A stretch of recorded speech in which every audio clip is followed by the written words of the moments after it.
Hello, my greenskins, and hopefully we are live, and we are go. So we got some fun today. We have some amusingness. We're gonna have some stuff to talk about. Vibe, yeah, we're gonna have some good vibe. We're gonna have some fun today because we have always. Oh, and it's always fun when the headphones go. We're connected to the internet. We're connected to your service. Oh no, we're not. And then they just turn off because I turn them off on one device. There we go. We are back. I hate that. That drives me nuts. Always duct tape productions here. All right. So today we have a lot of fun to talk about today. We have with us one of the bushwhackers, Bob the Marauder. We have DJ Ronnie, and you have your Orc War Chief, the guy who's running this unfortunate mess of cacophony. Not to always to be praised, not to be blamed. Orc War Chief reviews. That's a complete reverse of what actually is happening here, but we all know it. But we're just gonna let it happen. Hey, if anything goes wrong, it's always the boss's fault. All right, that's how it goes. Yeah, I'm not going down with the ship, boys. It's like the saying is, shit always rolls downhill, but first it has to get on top of that hill somehow. Yeah, I know. My favorite will always be Wesley Snipes. Hello, Shadow Man. We are always with the fun that is the amusingness of some motherfucker ice skate uphill. Yeah, Shadow Man's here. The name. When you said Shadow Man, I was like, I don't remember the Lord of Deadside saying that. No, the Wesley Snipes Blade. My favorite Blade. Some motherfuckers just want to ice skate uphill. That is fucking amazing. I'll be honest, Wesley Snipes fucking owned that movie, alright? That is his movie.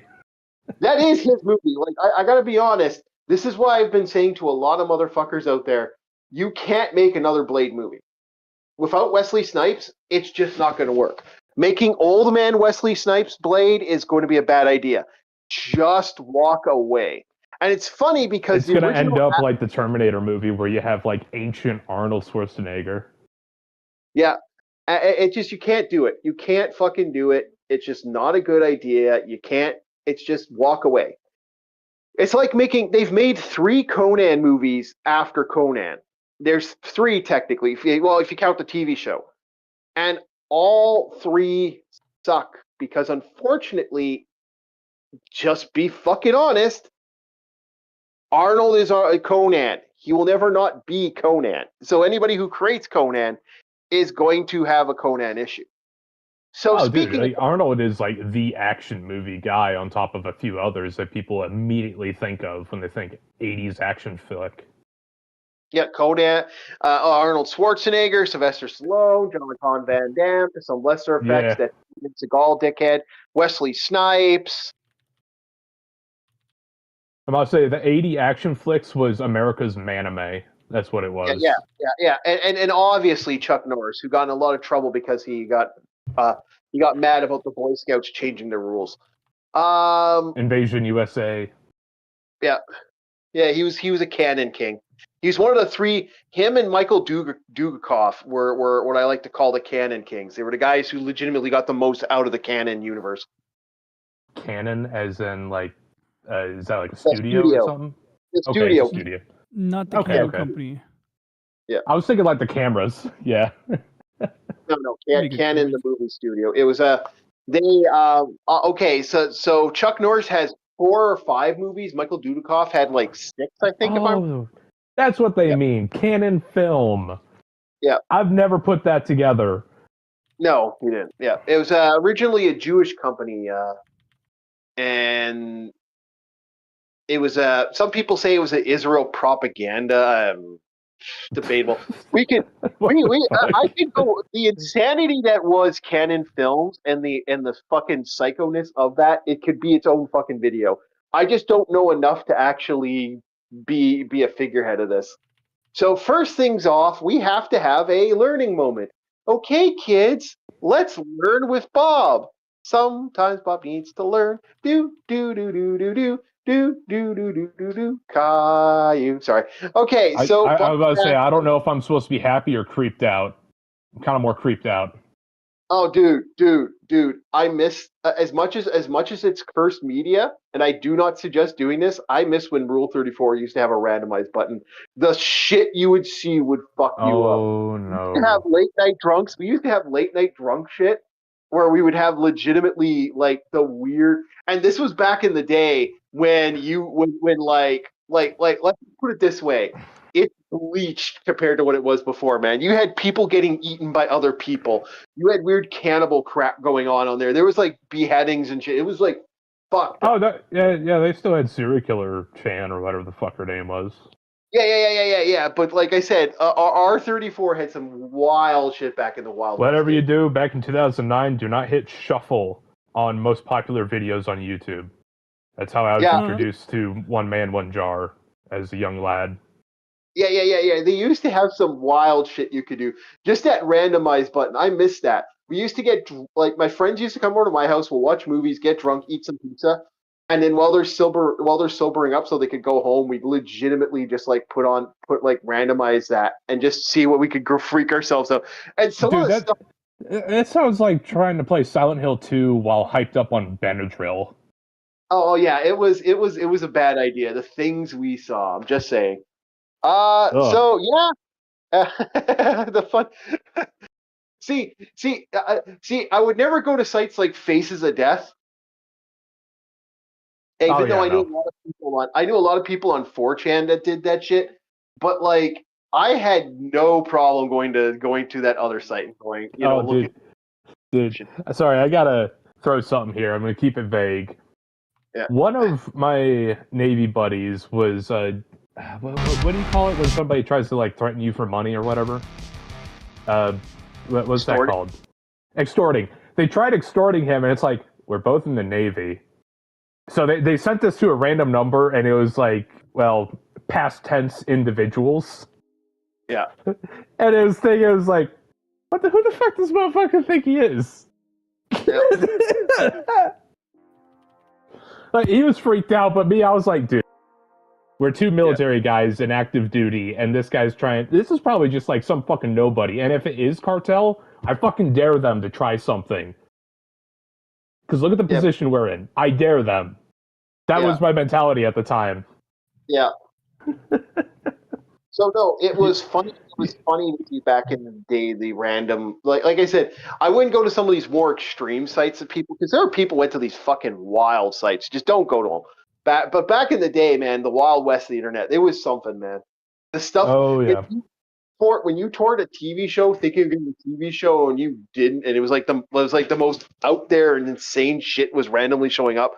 Not to mention all the false flags when you thought you stumbled upon like cult footage, but really it was just stupid shit that somebody slapped together from a bunch of horror movies. My favorite was Facebook back in the day before they started before the minion memes. Before they started Facebook, I was seeing videos where people were telling me, "Oh my God, look at this video of a dolphin saving a puppy. Oh, it's so cool. That's from a movie." No, it's not. Look at the film grain. Yeah, the guy just changed the film grain to the movie and shot it from a camera. He shot from a camera in a bright room and film grained it up. That's from a movie. That's not from a movie. Then you just show the person that movie. Oh man, the dumpster goblin I had to deal with, man. She got tricked by that shit so much. People would, oh my God, I watched the stuff. Meanwhile, we got people like our parents who can't tell if things are AI or not on Facebook. Oh, dude, it tricks me sometimes. I'm not gonna lie. I actually, because I heard about the rumor about the. You gotta approach that shit like a fucking inquisitor, man. You gotta assume there's a witch in the room. Yeah. So DJ, your thoughts on the Wild West of the internet? You didn't get any say on this, man. We'll let you say something while I'm going to get some coffee. Well, I mean, in general, the internet should be the Wild West. And I remember years ago there was a bunch of propaganda for net neutrality, and I remember there was like this video that showed like a young boy, and it would talk about how like it would actually be an African American boy, which normally wouldn't matter, except I think they were trying to send a message that like they're trying to, what do you call it, make it so that packets are worth different amounts of money. So basically trying to say this is like a thing against the poor. It's excluding the poor or people of not of means of accessing, things on the internet. And yes, in theory, like, Netflix, or let's say the ISP saying you're using too much Netflix, you should pay for this different ISP tier to use Netflix. But Yeah. realistically, that sorts itself out because, if your internet connection is slow, you're paying for the low speed tier, you're going to have low tier streaming anyway. So you don't need them to actually do that. But it was a controversy when Comcast did it with torrent downloads, for example. But, in the end, I think it worked itself out in places where you could get different ISPs, and especially with Starlink on the horizon. It's not like, see, like, for me, the VPN and all that shit, that shit's fake as fuck because it legitimately doesn't actually well, it wasn't even register about a VPN. value. It wasn't even about VPN. It was just about them, like, make it so if you're using torrents, they would basically throttle your internet speed because you're using something that they didn't want you to use. Yeah. But people worried they were going to charge more. Now, you got a point about VPN. Now, there's ways to use VPN that does make it more private, and there's ways to use it where some companies have precedent where they respond to subpoenas, and those are the companies that like good VPN companies are the ones that are known for protecting or upholding and refusing those requests. Yeah, even if you find people, that's the problem. Even if they do, the problem is like, okay, for example, that you're because like in certain countries, it doesn't matter. Doesn't matter if you have a VPN, they'll still track you. It's just not like China. Fuck. Sorry, no, I had not something in my even throat. China. Not even China. Like Canada does that too. Apparently, like because the VPNs are absolutely useless up here in Canada. Yeah, but you don't have a social credit system yet. We're probably gonna have one soon. I'm not gonna lie. Emphasis on yet. Why are VPNs useful in useless in Canada? I mean, I don't. I guess they got not account it so much as like I'll give you an example. When I'm at work, I use something called WireGuard, and it creates a encrypted connection between my whatever computer I'm using or whatever device I'm using. And I do this when I went to an airport because I was on public Wi-Fi at the airport. So it was important at the airport to have an encrypted connection between me and my phone and my home computer. And in my home computer would be where all the traffic was happening. So hypothetically, if I was Canadian using WireGuard, it would be like you connecting to my server. Canada knows nothing except that you're establishing connection to some computer in the U.S. It knows nothing else. It cannot know anything else. It doesn't matter because every server box has an IP address. You can't get a separate like the way to do it. And I shouldn't be telling this because I was gonna say if I could jump in here from what I'm able to throw together. Yeah. Your IP address is like your DNA at a crime scene. But it's not. I mean, that's what I'm trying to say. Is like, you can always be traced back no matter who or what you are. I mean, hell, look at our phones. Our phones are just tracking chips on our person at all times. So okay, there are things that bypass things like WireGuard, but like essentially, how do I phrase it? Like they only know what VPN connected to. The VPN, if it's set up correctly, and the WireGuard definitely does not expose the IP address if I'm using, especially on my laptop. Google and other services that are fundamentally connected to most devices and most services now. Oh yeah, okay, that's fair. Once they get your digital signal, even if you use a VPN, especially in places like Canada, there's certain things that actually bypass that. I'm not going to get into the big details of it. That's fair. That's fair. They have your DNA. I got you. That's an important thing. Like if you're using a VPN and then you suddenly sign into a website like YouTube using your login, well, then at that point you're not anonymized. You literally just said, "Hey, I'm connecting to an anonymous connection. By the way, this is me." Yeah. No, how do you like having my fingies, my little fingy prints all over the place? That's the problem with it. Like, legitimately, I have to every once in a while switch Amazon because certain people will get me gift cards, and I'll have to switch Amazon to America. And you do not know how much of a fight it is to keep my American account and my separate Canadian account. Even though technically I use Amazon as the original Amazon before they switched us over to CA. I've been using Amazon because it's better to get clothes. Like, do I want to spend $80 on a fucking pair of pants and a fucking and a pair or shirt, or do I want to spend $80 and get 3 pairs of shirts? Like, fuck, I'm gonna go to Amazon to get my stuff. It's nothing to do with that. It's just to deal with the bullshit I have to deal with in trying to pick up stuff. One thing I'm curious about is like, what's the conversion rates? Like, if I was to hypothetically, let's say I knew somebody in Mexico. Yeah. And I know the Mexican peso compared to dollars is like $20 is like $50 down there, just throwing something out. You know. Yeah. So, So I'm wondering, like, if you were to throw them $20, do they get $50, or how does that conversion work for Amazon? Because you're using the Amazon, actually, it can cost you more money. That's really not fucking joking. So yeah, it sucks. It really does suck. It can actually cost you more money for doing this. Anybody who does stuff and card dealing and stuff, it can actually cost you more money for doing that. Even though you help that person out. There was a time when Amazon had a conversion. Like, no, they legitimately, an Amazon gift card was an Amazon gift card was an Amazon gift card. It doesn't matter if you bought it for $25. It's $25. It's 25 points. $25 in points. It was a point system. It wasn't a fundamental pay money currency. Okay. Yeah. So you could say this is back in the era when pigeons were pigeons and not government drones. Mm-hmm. Yeah. We weren't having these problems like we were before, and that's just the problem. Now, the way to bypass this, DJ can kind of step on this. Okay, first off,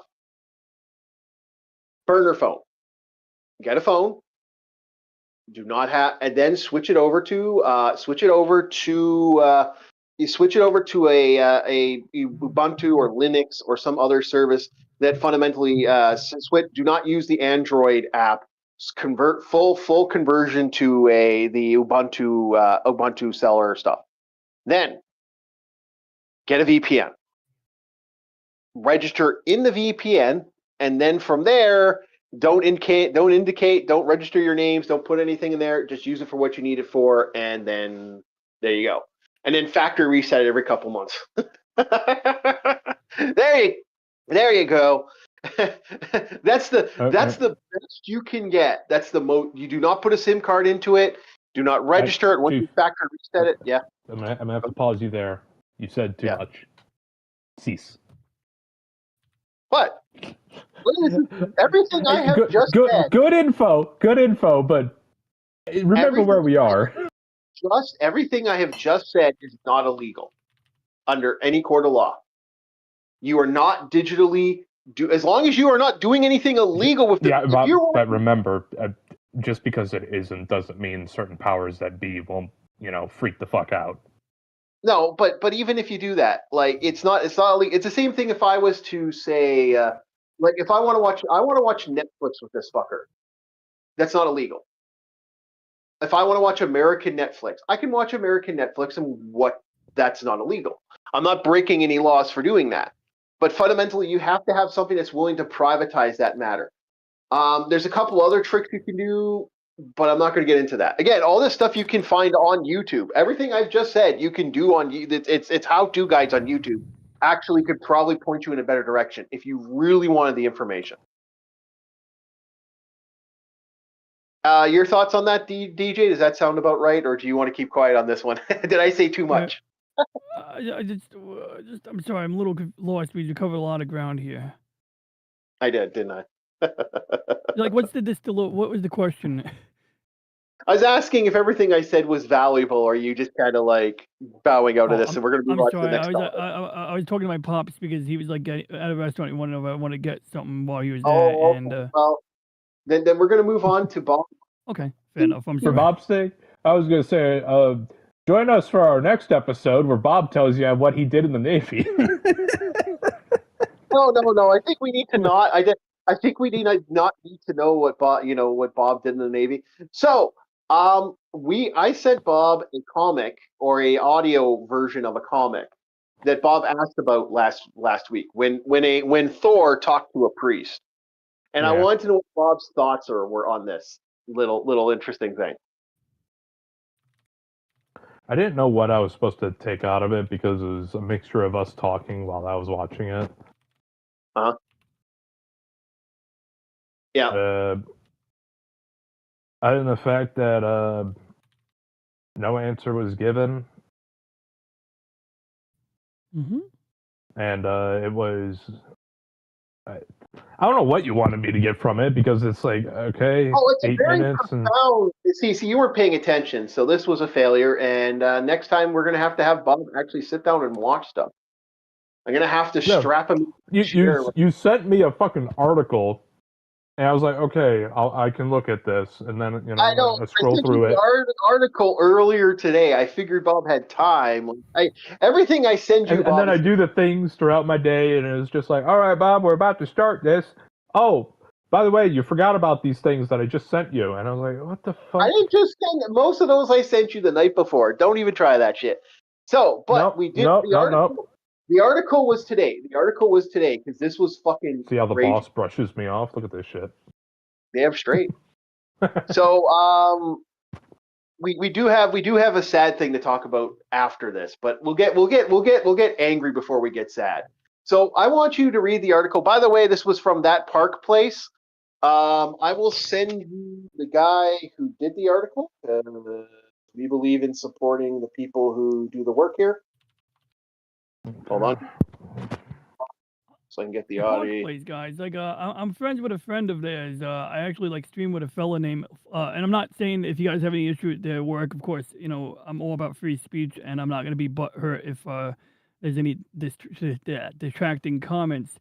But yeah, I'm friends with a fella named Floral from Under a Rock. He's a big green puppet fella, and yeah, I dress up as a robot, and I go on his show and interact with him and his other puppet named Wilton the Troll, and sometimes Wilton will appear with the Park Place guy on streams, and he'll troll him. Yeah, he's changed his icon to the M4 Empire, and I'm just getting his channel here. I just want to make sure that we get a proper. DJ, link. you do a puppeteering thing? Yeah. Well, I wanted to build a puppet, but my friend said you just build a robot, so I built a robot head, and I wear a silver track jacket, and I put on a voice modulator. In fact, I'm gonna turn on my voice midstream. Oh shit! That's like another guy I like. What was it? Dr. Disaster. I really like his stuff. Oh yeah. I think I've heard of him. He's been pretty popular. Yeah. So he has actually changed his channel, but he is now working on. He's now working with a. He's now working like he's changed his brand. Like he used to do puppet stuff too. He was Toonie TV, I believe, was what it was called. Back in the day. Yeah. Oh, yeah. What the hell is Toonie TV? He's like the wrestler, right? No, he wasn't the wrestler. That is that's I can't remember his name now. Okay, that I know you're talking about African American dude. He seemed like a nice fellow, but I know Toonie Town something. Yeah, like I've interacted with him once or twice. He was funny. I think he was funny. I don't know, it's been a while. I don't remember him that clearly actually. But anyway, carry on. Yeah. So that's what this bad boy is. We got. So I sent the link to his channel. If you want to check him out, please check him out. Good guy. Seems like a nice guy, but lately he's great. Yeah, no, if that's the guy, I think it is. Absolutely. Yeah, he did. He does That Park Place was his big. He's been working on that place for that. So we're going to be using the article from That Park Place to read the horrifying article. All right, Bob. That sounds acceptable, guys. Hello, greetings. I'm the PDP 180 Human Cyborg Relations at your service. Hello. I feel like I just stroked out. What the hell just happened? DJ using his voice modulator. He just okay. I'm a robot. I have a robot vagina. I just took a sip from an energy drink and I'm like, what the fuck just happened? That's some good shit. Oh wait, Oh, I gotta goddamn. my human voice. I think this white monster is straight from Agartha. Like, goddamn. All right. Back. So we got ourselves a fun thing we got to do with this there, Bob boy. I will start the. Is it article? Yeah, read the headline article that I gave you. All right. Well, I have it pulled up right here.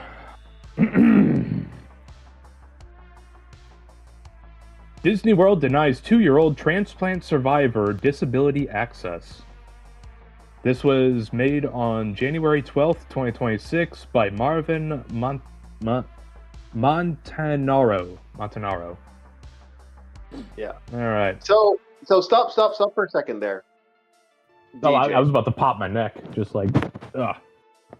Yeah, DJ, your thoughts on the idea of them denying? Okay. I'm so glad you asked because a while back, I know Park Place or Jonas or one of those guys. I always mix them up. There's like two guys who have the same voice basically. I think one of them looks like Obi-Wan Kenobi, the other one doesn't. But they did like a whole thing.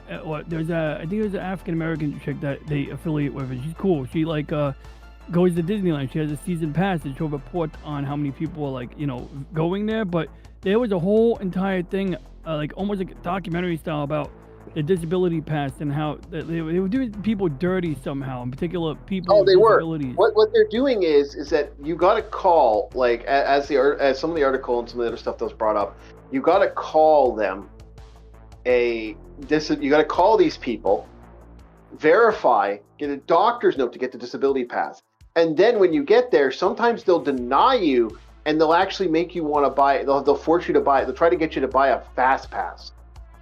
So not only are you paying extra to bring a disabled person there, you're now paying even more to get the fast pass, so you can get that person in and out of a scenario, so you don't have a person get more sick while they're waiting in line.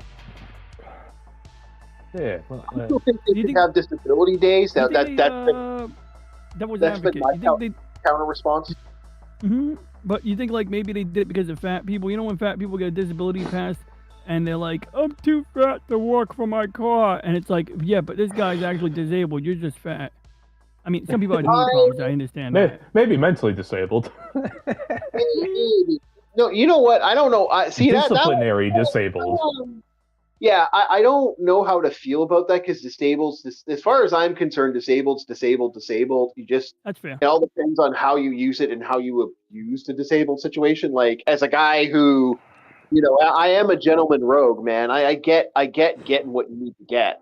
Like, still, like, dude, always be scamming, always be fucking cheating. It's that mentality. If I didn't know how large you were, Chief, I would assume you're like the Man in Black from Princess Bride, with how much you swindle people. Oh no, I'm not that bad, but yeah, I do legitimately swindle. No, it's just the suave gentleman. It's that suave highwayman gentleman kind of like aspect that he. Dude, I could sell ice to Eskimos. I have sold ice to Eskimos. That's not a fucking joke. I actually sold ice to Eskimos. That's not a joke. Funny story. I believe it. Funny story. So, at a party, we're getting stuff done. I'm doing stuff, and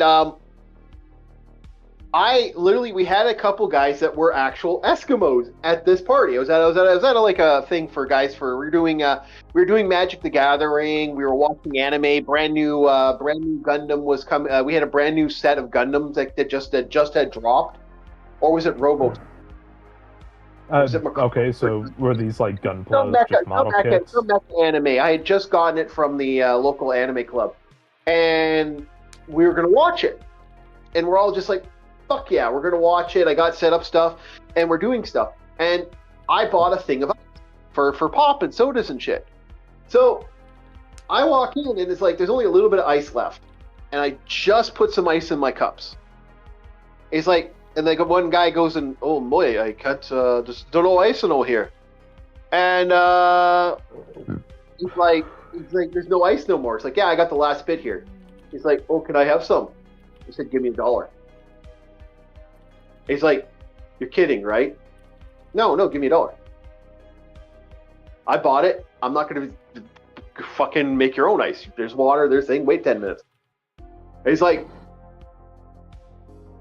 just fucking floats me a loony, so I gave him the ice. So yes, I can actually say I sold ice to Eskimos. This reminds me of a quote my old man would always say to me whenever he thought I was lying. Emphasis on when he thought I was lying.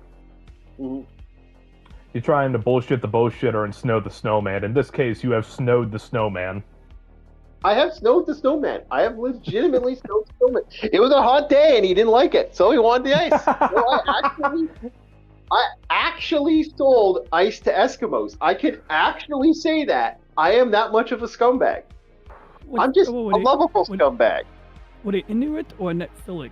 Netsilik are the seal people. Well, yeah. I'm not. I don't want to get into the big thing. I'm just fascinated by yes, he was. The man's not doing crypto scams. Yeah, I don't want to get into the whole what tribe and all that shit. He was a guy. He was a friend of a friend. He came in. He was like a relative of a relative of a relative. I got a lot of friends who are like Métis and half this and half that and half this because people travel. This kind of the local area. Let's just put it that way. It's always interesting when you look at your what is it, like your ancestry, and whenever you pull up your ancestry, it's just a fucking pie chart that's cut into multiple different slices. Oh, that's dude, pretty much me. I'm a fucking mutt. I have everything from everywhere. I said it time and time again, man. If your family has more than 6 generations in a fucking country, 6 generations, you have to have at least a minimum of 6. If you are just one fundamental race, then that doesn't make a lick of sense to me, because like legitimately, there's so many people I know that if you go far enough back, my family lineage on one side is so mixed. It's like French, Irish, I think Ojibwe, I think I can't remember the native tribe that was down near Sault Ste. Marie. I think I have a bit of somebody from some other tribe over here. And then you got the heavy Irish, the heavy if you're in the Western world, you're bound to have a little bit of European somewhere. Yeah, that's right? Like the Longmen and stuff. Like, yeah, because my family has my family's been living in Sault Ste. and like parts of Quebec, because there's just family members. I got 2 sides of my family that are from Quebec, and one of them has been there in Quebec for so goddamn long. I think there's like a town name after him somewhere in Quebec or something like that, named after one of my family members. There's a street name apparently down there. I don't know much about it. That's like. But you have to go way down the fucking line, and it's like a different family. It's basically at that point, it's not even close to my genus, but they're related. It's just how fucking crazy it is. You have generations that are that old. Mm-hmm. That's why I make a joke.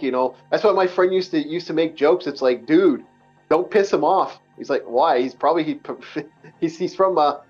fucking, most of his family's from Quebec, man. You gotta watch out. He most likely part of the Quebec mob. And my friend would go, Quebec mob? You gotta watch out for those motherfuckers. They're crazy. They used to be bikers.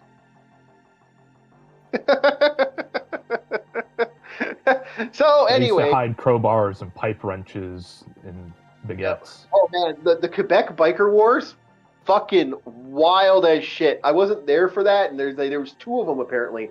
And was that up there with like the Nordic biker war as well? Oh God, no! You know what, Count Dankula? I will say this: I didn't care about him being the meme monster, but him doing the fucking Mad Lad shit. Oh yeah, absolute fucking like great.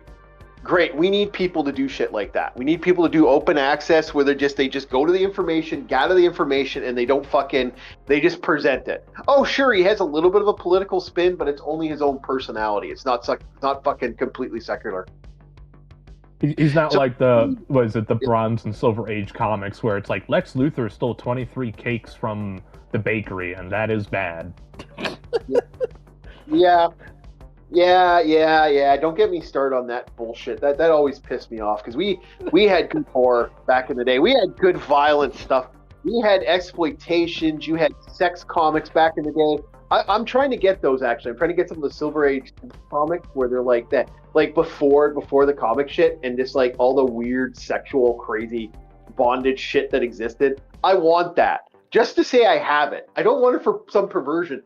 Just because I know no one's collecting that stuff, I kind of want it just for that. Okay. Yeah. Well, dude, why do you think I want Judge Dredd? I want all this weird, wild shit that's been around. Oh, dude, Judge Dredd, the first case file is fucking amazing.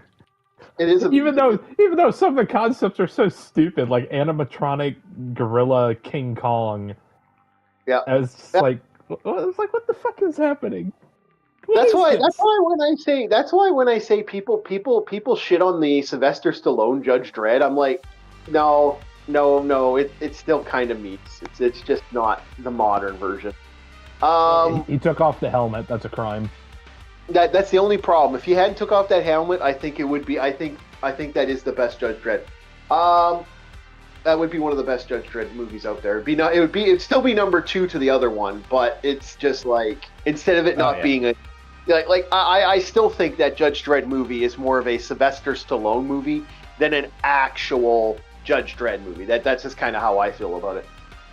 So, continue with the Park Place here and our article. Very well. Disney keeps telling Wall Street that Walt Disney World is for everyone, but for one Ohio family traveling with a 2-year-old heart transplant survivor, the newly overhauled Disney World Disability Access Service turned a milestone trip into a relentless exercise in humiliation, stress, and medical risk. Okay. Shall I keep going? Well, you got any thoughts on this, DJ? I mean, it doesn't add anything new to it, from what I understand. It's just like they're being assholes.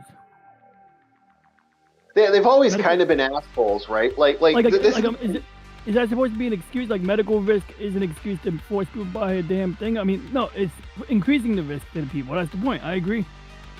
Yeah. Okay. All right. So we'll continue on there. Go for it. Okay. Instead of making things easier for a child who literally survived organ failure, Disney forced her mother to repeatedly explain and emotionally relive her daughter's near-death experience just to access rides safely. Okay, can I be honest? I would have fucking quit. I would have legitimately, if this person came up to me, because you gotta understand, these motherfuckers talk to each other. Like, no way does a park take it from a motherfucker who's worked at a park. Yeah, you were a carny, weren't you? I've been a carny. Take it from a motherfucker who's been at carny back when he was younger. We talk to each other.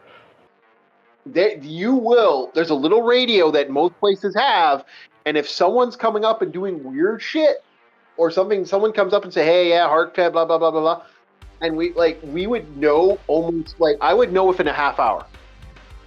Not even that. I'd probably know within 10 minutes. Especially with Disney and their fucking security that they have. It's like, oh yeah, pink dress, girl, heart condition, special needs. Dude, try stealing shit at Disney. Oh yeah. That's all I'm gonna say. There was a family that tried stealing like a $5 little piggy bank or whatever. Yeah, no. Yeah, they'll be on.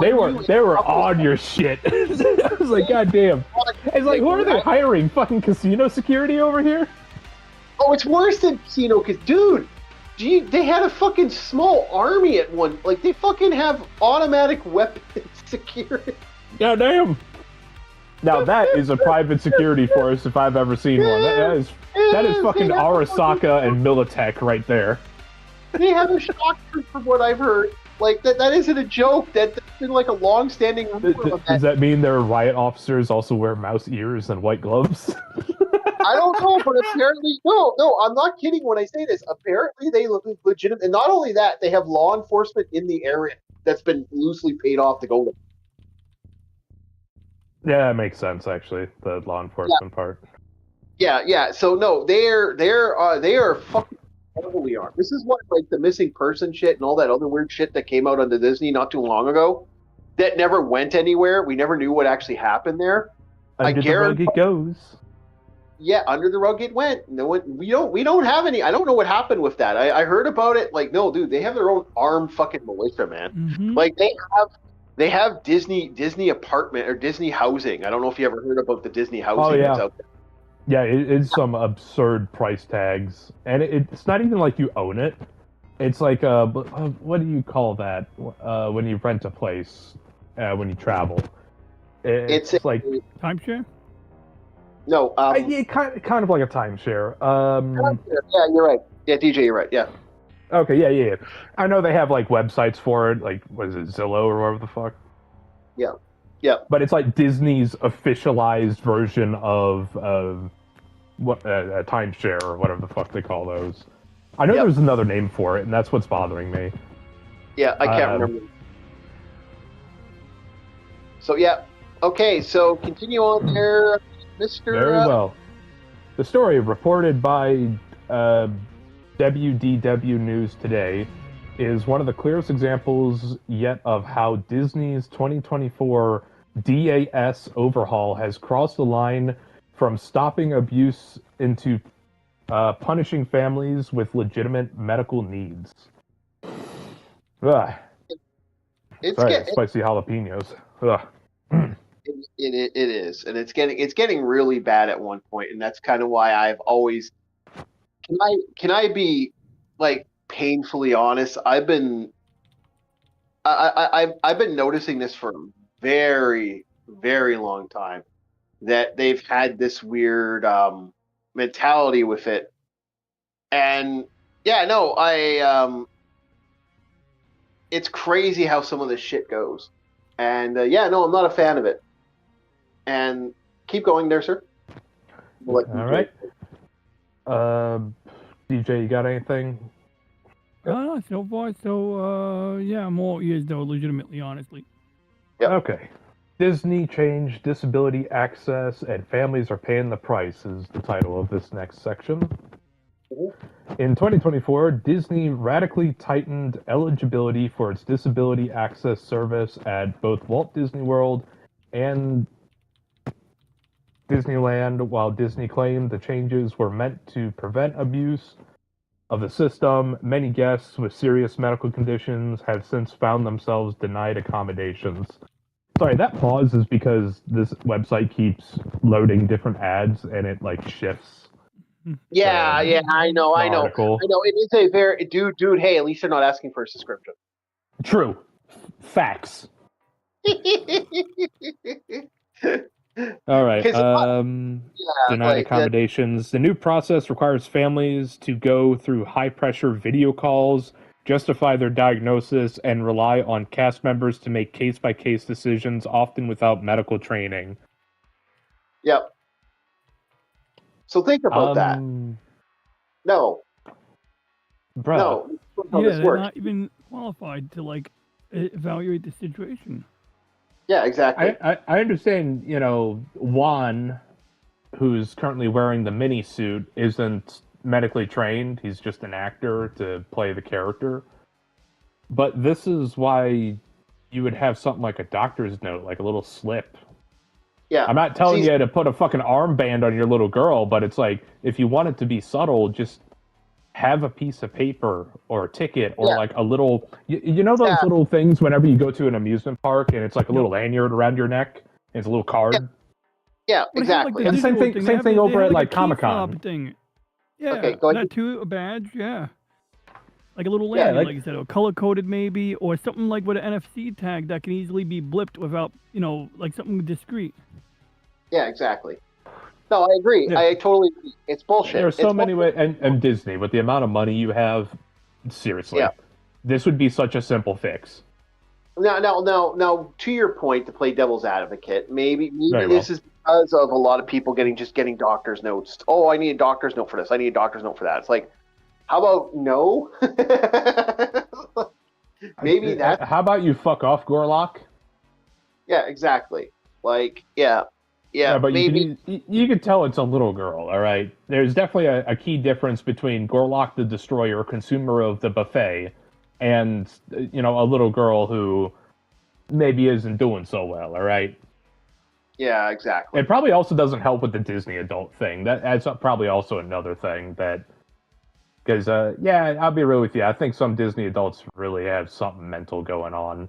And I would not be surprised if they try to flash that card around. Well, look at Stranger Things. Look at what happened with Stranger Things. There was such a nostalgia boner for for Stranger Things, and there was a reason why the youth wanted it, because again, the youth wanted to capture that era of the because unfortunately capturing. Yeah, we looked at the '80s with rose-tinted glasses, not knowing it was kind of a shit time. That's what same reason we looked at the '60s with rose-tinted glasses. I mean. God damn, Who the hell looks at the '60s with rose-tinted glasses? Oh God, that was the previous. That was your generation, man. That's why this hippie shit. What? This is hippie shit. This is your hippie dippy shit, man. Man. That was everything about. He ain't wrong. I get what you're saying. Yeah, the hippies and all that. Yeah, I get it. Because even if it's not, them wearing the bandanas and wearing the tie-dye shirts, it's the mentality. like I said, I'm a studier of history, and history's proven time and time again that fucking era has so much evidence that literally we are making the same mistakes all over again. And I'm like, well, wait a minute. We did this in the 60s.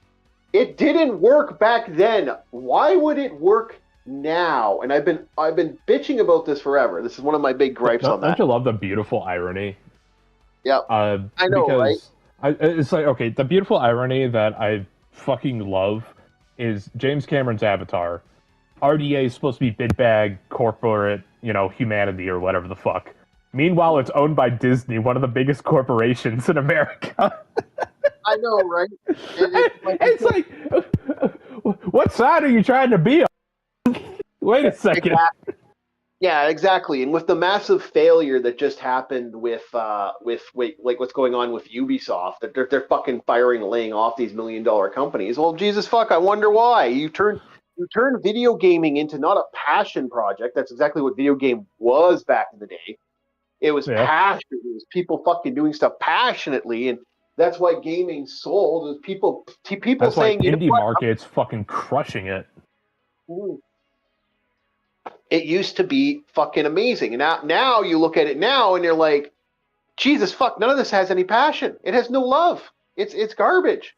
It's hot garbage. It also doesn't help when you got the normies that got into gaming. Why? Because it's the current thing. Yeah, $96 for Metroid Prime. I am still fucking salty about that. You know what I'm happy about, Chief? In your stead? Yeah. $20 for one of the best games I have ever played. Labyrinth of the Demon King. Go check it out, people, please. Really good game. I know, but it just... The music's good. There's some good music for it, though. It does have some good music, but like dude, Labyrinth of the Demon King has really good music too. Excellent music. But here's what pisses me off about Samus. If you want more music, you have to use the amiibos to get it. Ew. Well, I got a solution to that. I bought these NFC tags on Amazon, and I go to his website. I download it on Android, and I just upload the NFC tag to my little tags, and then I got amiibos for like Zelda, and that's basically. Yeah, I get what you're saying, but think of the principle behind it. Yeah, you're right. And the fucking things are goddamn expensive too. They're fucking like $50, $70 action figures with stupid little. They're not even action figures. They're like statuettes. They do nothing. They sit there. To complete the collection, to get the full game of Metroid Prime 4. By the way, I'm dropping my score to a 5. Because of this. I have to have the amiibos to get the completed game. That includes the music. Bullshit. You see what they did to you, Chief? You see, without announcing it, they have given you DLC. Yep, I know. You have to get DLC. That is some scummy shit. It's $50 per fucking figure. That's a $200 game. Yeah. You know it's bad when the enemies. I almost said to myself, you know what? I wonder if I can get $100 and sell Metroid. I almost did that. I almost said, hey, I wonder if I can sell this for $200. I'll put in cellophane. I'll get the shrink wrap cellophane and put in cellophane, and I'll resell it. Fuck. You know what's bad? Dead. When the scum eater yokai that you fight in Labyrinth of the Demon King is still more sanitized than their fucking business practices. That was scummy, man. That was scummy. Anyway, back to the Park Place thing, and then we'll get... Yes. For Caitlin, a mother from Ohio, that system failed in the most devastating way possible. Next section, a 2-year-old who survived a heart transplant. Damn. 2 years old. Poor girl. Yep. Caitlin's daughter, Frankie, is not a theoretical edge case. I don't know what that means. Edge case as in somebody who's not actually, like, I'm disabled because, my arm hurts when I lift it up. Something like that. Okay. Yeah. Okay, so this is saying it's not a false flag, obviously, because that's a fucking invasive surgical process. But the heart transplant? Yeah. She is a toddler heart transplant recipient who depends on medication, strict schedules, and protection from crowded, enclosed spaces to stay alive. Yeah, that makes sense. You gotta not be overwhelmed or else. Oh, Bob, stop moving your. I can hear all the. No, Yeah. sorry. Sorry. Hey man, it's getting to me. This shit's actually getting to me. All right, this poor creature, this poor girl. Yeah. 2 years of life, and she already had to go through this shit. Yeah. Now she goes to the most magical world that fucking isn't magical. What the fuck happened to Disneyland? Like I gotta say this. Like Disneyland was not this bad back then, and now like Disneyland. I could tell you why. My running theory, and I say this with full certainty: Disney adults. Yep. Disney adults have twisted it from a family location into whatever the fuck it is now. Yep, it is like the garden of consumers. And all the reaper has to do is plow his fields and reap his wheat. And that reaper wears mouse ears and white gloves. He really does. And it's kind of insulting. Like, I really, really, really hate that. Got it. Sometimes I'm amazed at my own poetry. Mm-hmm. Caitlin described the moment her family's life was saved. 18 months ago, I stood... Oh, this is a quote. Quote, 18 months ago, I stood in the hospital room and I prayed for a miracle, she said. My daughter's heart... Fucking ad. My daughter's heart is failing and we were running out of time. When the call finally came, that a donor's heart was available, it felt like the world stopped. I knew another family was losing everything, so ours could have a chance. That is a weight I carry every single day. In October of 2025, the family took Franklin to Walt Disney World to celebrate her birthday, knowing full well that 18 months later, doctors weren't sure she would ever reach it. But yeah, I'm going to stop there, let you guys get your thoughts in, and then I'll continue. Because that's heavy. That's some heavy shit. Okay, I have one problem with this family. Don't take a 2-year-old to Disneyland. Like that is more for the parents than it is for the kid at that point. That's she didn't specify if the kid wanted to go there for, a dream. A 2-year-old doesn't understand that. A 2-year-old doesn't have the logic of that. Is true. Yeah, when I was 2, I was ramming my head at the walls because I couldn't see and I needed glasses. Yeah, exactly. Okay, like two-year-old me was, 2-year-old me was trying to kill the local dog. 2-year-old me was freaking my parents out, digging bugs out of the dirt and getting sick because of it. Yeah. I was rapping. I was trying to kill the neighbor's dog. Was the dog bad? No. One of these days, we need to make a fucking anime about your life. Apparently, according to stories, the dog, it was like one of those little yappy chihuahuas, and I would grab to the leash when the dog would move around, and I'd fucking pull the leash when I was a kid. And I'd hold on to the leash, and the dog would yelp back, and I'd keep trying to pull the leash through the fencing. God. So they had to get me away from the fencing because I was trying to kill the dog. Apparently, I also had a high fever and escaped a nursery, and they found me somewhere around the morgue. But that's neither here nor there. Demon! Baby Chief is a goddamn demon. All I know is, okay. I don't know if the rumors are true that when the nurse found me, I was going, la la la la la la la la. Amityville reference. Okay, DJ, your thoughts on the part. Not demon baby me wandering hospital. Oh, dude, I'd be smacking the shit out of you with a fucking crucifix.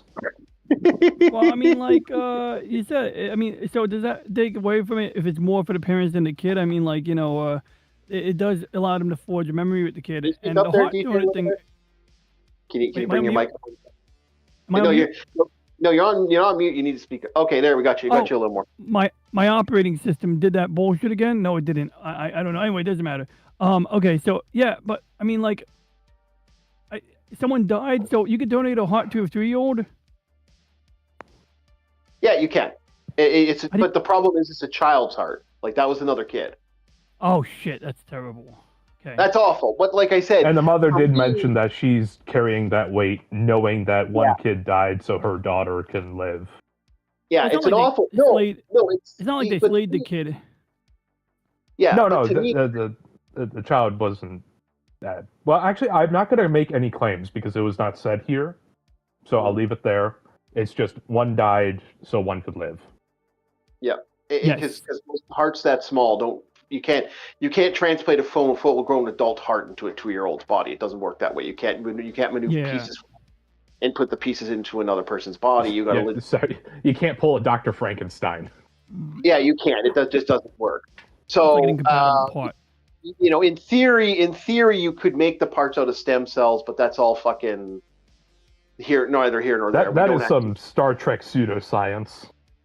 That right now, yeah, that is some serious tech. But no, for me, like I said, my problem is I feel for the parents, but that's clearly not the baby's intent to go to Disneyland. Okay, you're not going to make an experience. The baby might not even remember Disneyland, for fuck's sakes. Now, if this was a 5-6-year-old, okay, that's more inclined. A 2-year-old, I'm more inclined to, not saying that the formative memories wouldn't be there, but I would say there'd be better things to do than take your kids to Disney World. But that's neither here nor there. That's because my own. Apparently there was a moment when I was really young. My family went on a safari trip, like, one of those things you go to at like a zoo or some shit. Yeah. And apparently the sunroof was open, and I was getting a kiss from a giraffe. I don't remember it, but apparently every time somebody in my family tells me that story, apparently as a kid, I was like, no, doggy, no. Mm-hmm. So, as a kid, I thought it was a big dog, I guess. It's like, I don't remember shit. Like that famous moment with the little girl there. The little girl doesn't understand that the bear, can I pet the dog? Can I pet that? And she starts freaking out because she wants to pet the bear. And they're like, no, that's not a dog. Pet that dog. Yeah, and you can hear her starting to get upset that she can't pet the dog, and the bear's like looking at her. It's like, It's like the fucking bear starts standing up, and it's like, yeah, that's not a dog. yeah, that's the thing. She started getting upset because she wasn't allowed to pet the dog. But again, that's like a 2-3-year-old brain that doesn't register that response. Now, I'm not saying that she wouldn't get memories from it, but do you really want to bring her to a place like Disneyland? Like, I have to when say, you have these absolute loony bins running around the place trying to take selfies and sing along with all the sing-alongs, and they're in like their 20s no, and it's 30s. not the most magical. It's the most depressing place on Earth now. It's not the most magical place on Earth. Yeah, that's what I'm saying. It's like you have all these Disney adults running around, and it's just like, what the fuck is going on? So depressing. It's not, a kid's place anymore. It's for these sycophants. It's not. It's a price tag place. Like, not saying, okay, now that's not saying that if I ever took trips, if I was making YouTube money, if I was making the YouTube money and going to Disneyland to get to do the trips and shit, okay, yeah, sure, pay me. I'll go do that, Disney. I'll tell you how amazing Disneyland is. But like, legitimately, it's so expensive now. It's like thousands and thousands of dollars. It's not worth it. And also, both Disney locations are in like tropical environments. You're going to be sweating a lot, and then you add the crowds on top of that. Yeah, and then you're taking a kid to that. And I'm like, I wouldn't have done. I wouldn't have. If it was me, I wouldn't have done that. That's more of a parent's experience, taking their kid to something, and bring it. But yeah, like, it's for memories. Yeah, it's for memories. I won't lie, it's for memories, but I get what they're trying to do. Yeah, it's one of those gray areas. I'm gonna say. Yeah, that's my point. And DJ's like, I get where DJ's. I do agree with DJ too. Like, yeah, and I'm in agreement too. Yeah, very gray. But Disney's disability system turned that celebration into a trial. Okay, on to the next. Yeah. Next title is Disney's DAS process forced Caitlyn to beg for basic safety. Basic safety. Ooh. Yep.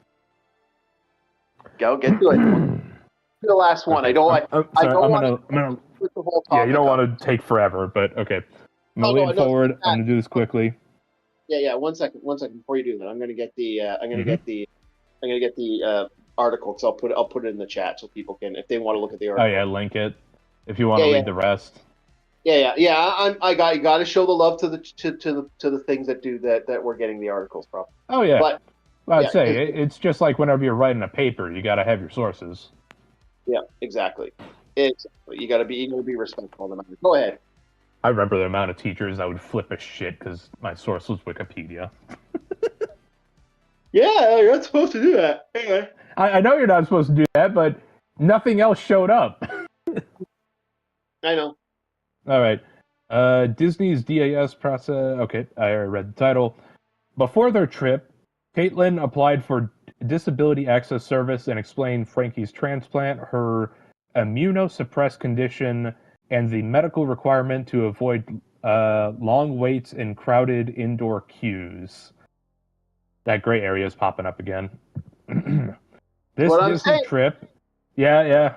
This Disney trip, the one we just took. Oh, this is a quote. I believe it's from the mother. This Disney trip, the one we just took, was supposed to be a celebration of survival. She said, it wasn't supposed to feel like a fight, but the new disability access system turned what should have been a magical experience into a series of hurdles no parent of a medically complex child should ever have to navigate. Disney's response to the family was blunt. According to Caitlyn, the House of the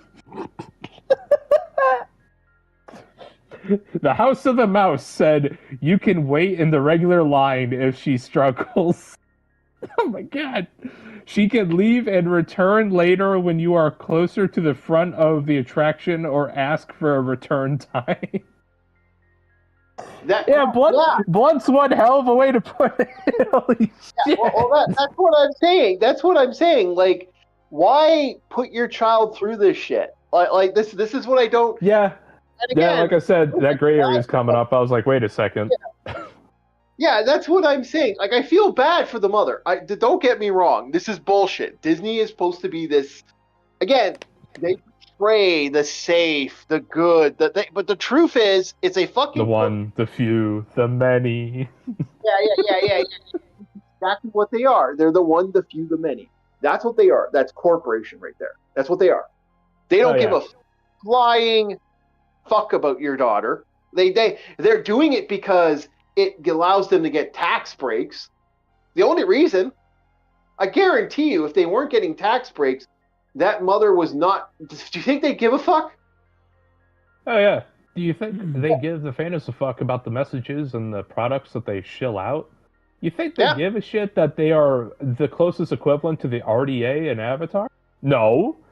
You might because you like the blue people. Yeah, exactly. It's bullshit. It's bullshit on the highest order. What's your thoughts on this, DJ, with what we're talking about? Well, here? I mean, like, I understand they got to clamp down on, people abusing it, but it seemed like this is not that difficult, and they should have something on file, like known heart condition people, like check the database, Yeah. Well, here's the thing. This is why I say there should be a disabled day. That if they really wanted to do this, there should be a day where they close the park, only let maybe a couple thousand people in. Yeah, of course. I know this is a really bad example, but yeah, like ladies' night at a strip club. Yeah, no. I'm being deadly. I'm being serious, but like I know. It's the only example that actually popped in my head. I know it was a bad one, but I get what you're saying. Yeah, here's what they do. Once a month, they have disabled day. And they'll let in, instead of having like what's the max? What the max that park can hold up to, like they'd probably give it a fancy title like Special Needs Day.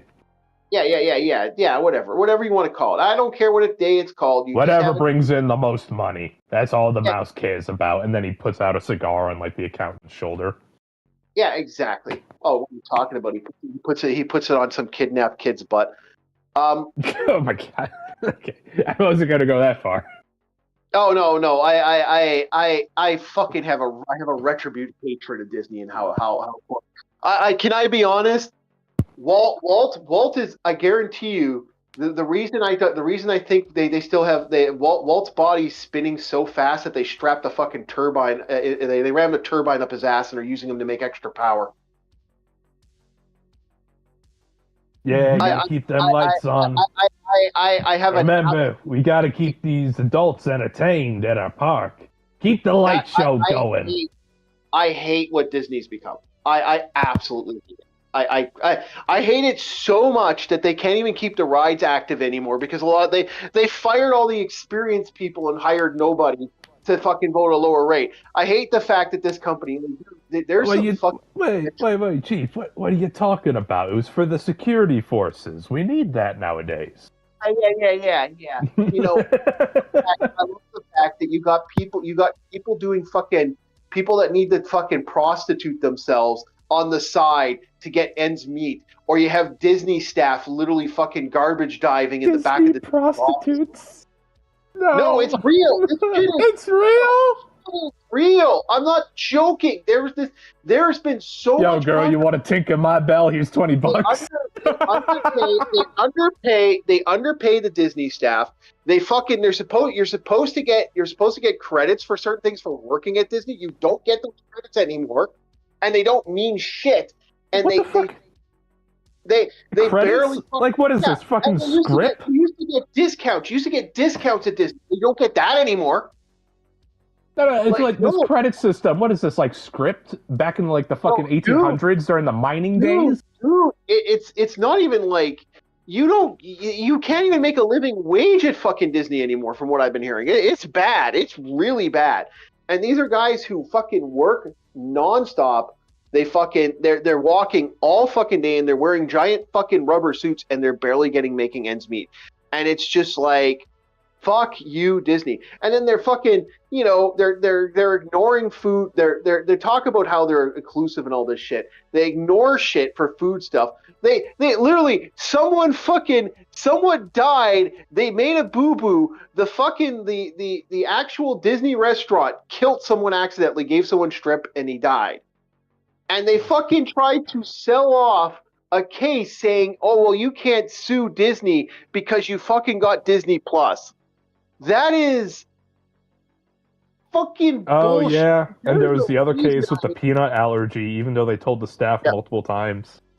Yeah. I hate Disney with a passion. I wouldn't. Unless I was paid a lot of money, I'm never going to give Disney any support. And that don't even get me started on what they did to the fucking animation staff and how they laid off a bunch of people, what they did to the people who worked on the Star Wars staff. I fucking hate Disney. I think, you know how certain organizations consider America the big Satan and certain other country the little Satan? I consider Hollywood the big Satan and Disney the little Satan. Why should it be like the roles are actually reversed, but they just want you to see it a certain way? You know what? I would actually say the roles have been reversed now. I think Lucifer's fallen from his great throne, and now Asmodon's sitting on there. Asmodon? You're talking about I know Asmodon, Azathoth, or Asmodon. Asmodeus? No, it's Asmodon. It's not Asmodeus. Asmodeus. It's Asmodon, and it's Asmodeus is the next one up after him. It's just a matter of who took what. It's a whole thing. Either way, demonology aside, it's like we have little big bad, and now we're moving up to the bigger big bad. Yeah, that's what I'm saying. This is why I hate Disney. DJ, do you hate Disney? I don't love Disney. I mean, I'm kind of neutral about it. I just don't follow it that much. But I mean, I hate what they did to Star Wars. I mean, they're no doubt a big evil corporation. They are renowned for their customer service, but let's say they might be dropping the ball when it comes to this aspect of their customer service. Don't extend benefits to people with disabilities unless you're willing to put your money where your mouth is. Don't be like, look how good we are for offering this and then fucking get caught when you fucking renege. Yeah, agree. Totally fucking agree. My other big pet peeve is the speaking about Star Wars. So Star Wars Galaxy. It looks like it's they're slowly writing out characters like Rey, and the sequel trilogy characters are disappearing, and they're going back to the original characters for Star Wars. Yeah, there we go. There's my golf clap. Yes, they are learning. Yeah, they are dropping. They are going back to original trilogy lore. Apparently they're doing a whole rewrite of stuff. They're gonna be going back to the original stuff. And yeah, Better not fuck it up this time. Well, this is Galaxy. We'll see. Like again. Yeah.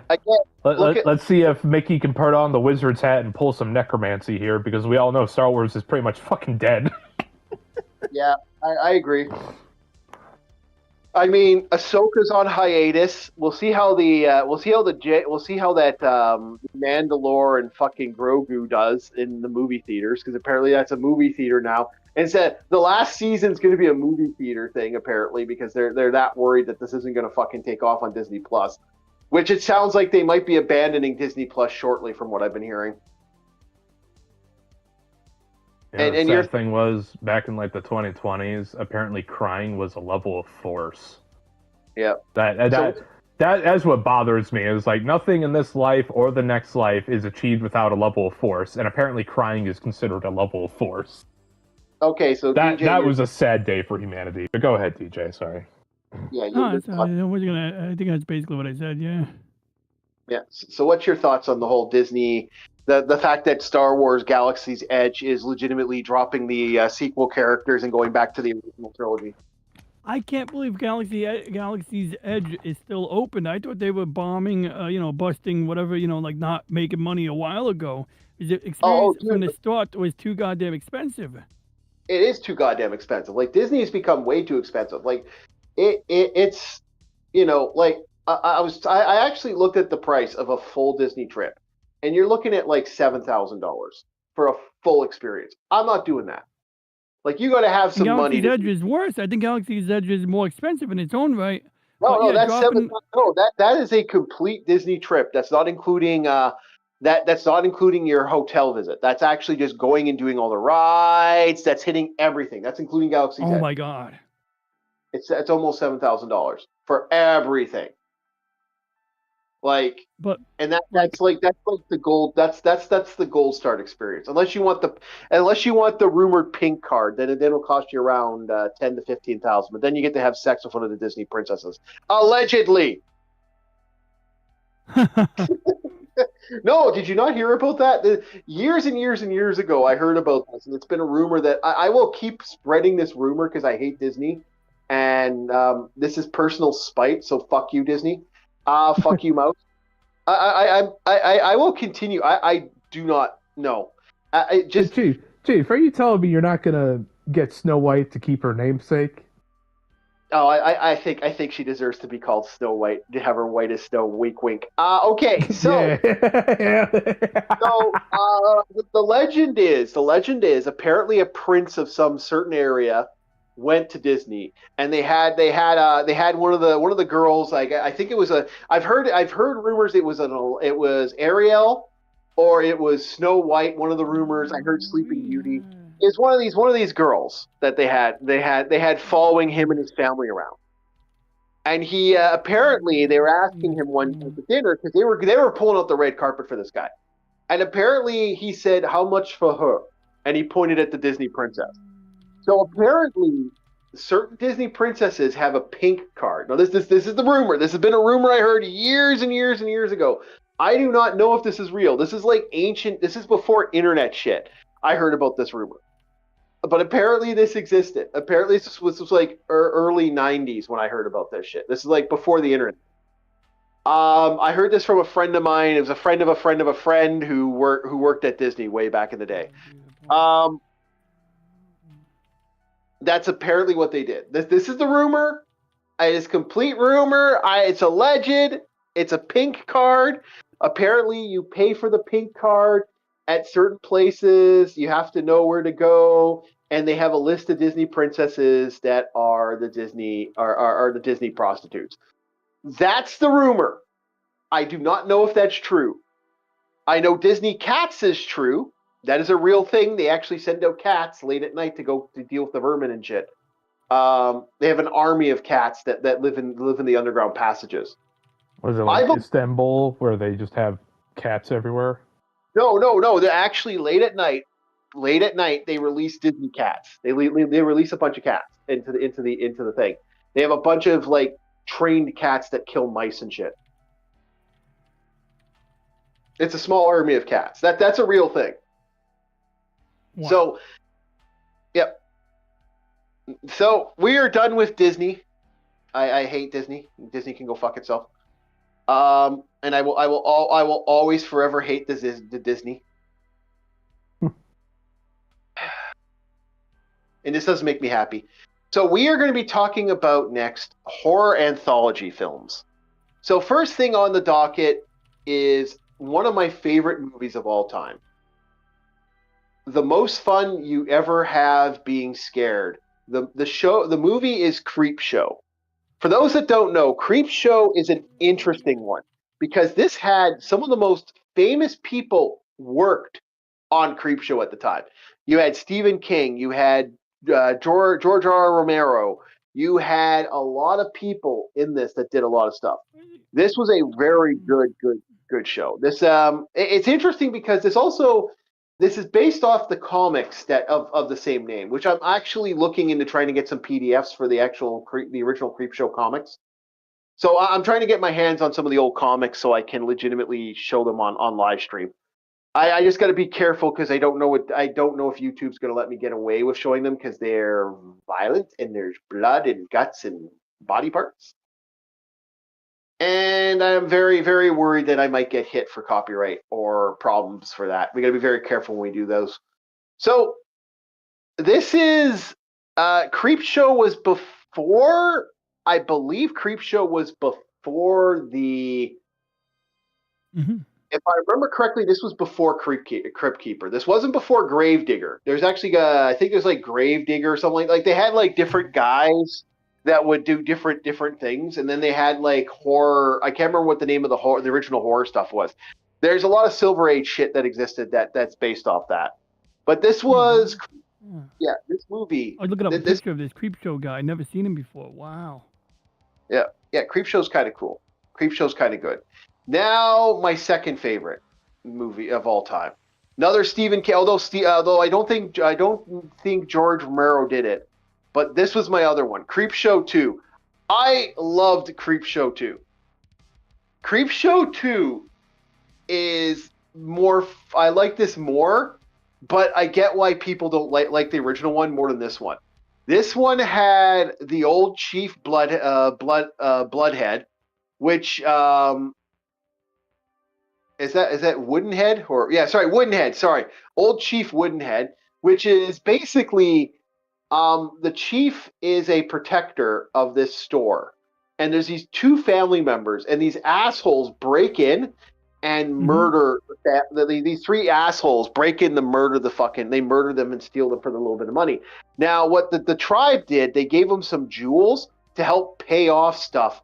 So they had so they could buy resources for the reserve, and so after stealing and murdering this, they stole the jewels.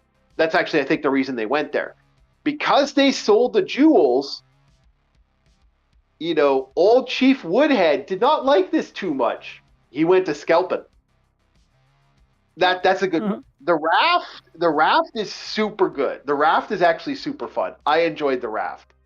And it's all tied in with an interesting horror story where there's a little kid being bullied. And then The Hitchhiker was the last one on this one. This was good. Like, the art for this looks really good. Like, this looks really... Think about how cool this looks. I love this. Like, this is so fucking cool looking. It does look pretty cool. It does look very cool. Yeah, the next one is Body Bags. John Carpenter's Body Bags. A must-watch. This, I don't like this one. This doesn't look as good as the next one. I think the next one's coming up is really, really cool looking. This one, you either going to love or hate Body Bags. Body Bags is really trying to play a role and trying to have fun with it. Again, both Creep Show and Body Bags were supposed to be TV shows that they never got made into TV shows. Body Bags was supposed to be a TV show. I think it was supposed to be fighting the Crypt Keeper at the time, and they didn't drop it.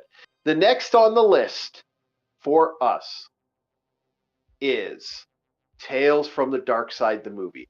This is a show that made it, and this was, I believe, the last thing they did was this one. This one looks fucking cool. I think Bob's gonna like this one.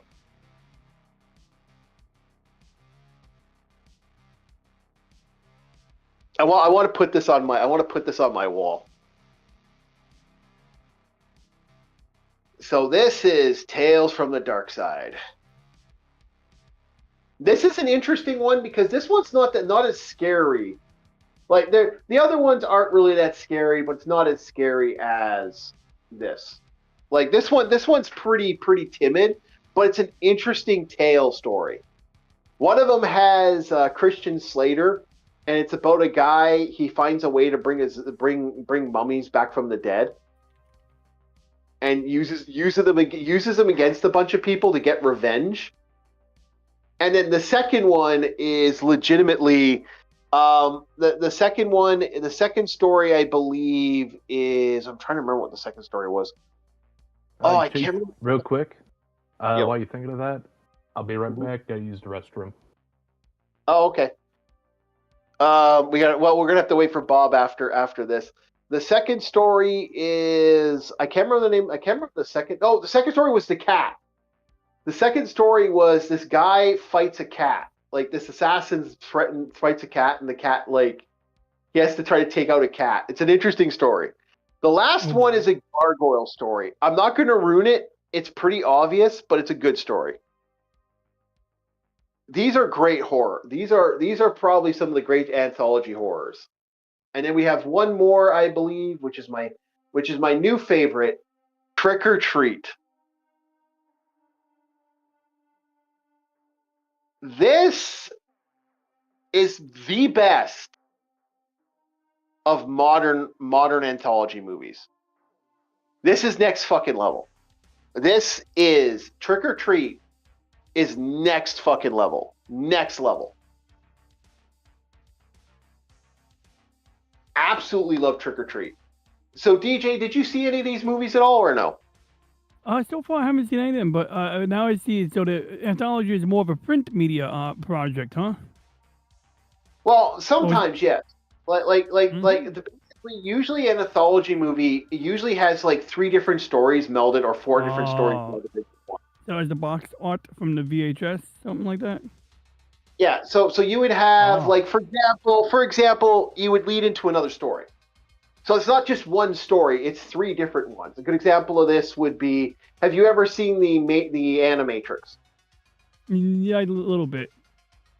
Yeah, the Animatrix. That's basically what it is. It's like the Animatrix, where they have just different stories, sometimes done by different directors and shit. It's that love.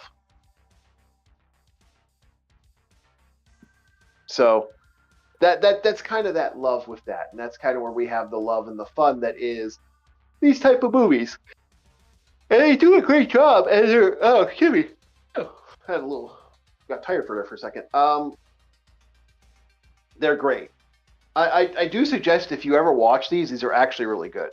Tales from the Dark Side is actually one of my favorite. That's a guilty pleasure though. This movie's a guilty fucking pleasure.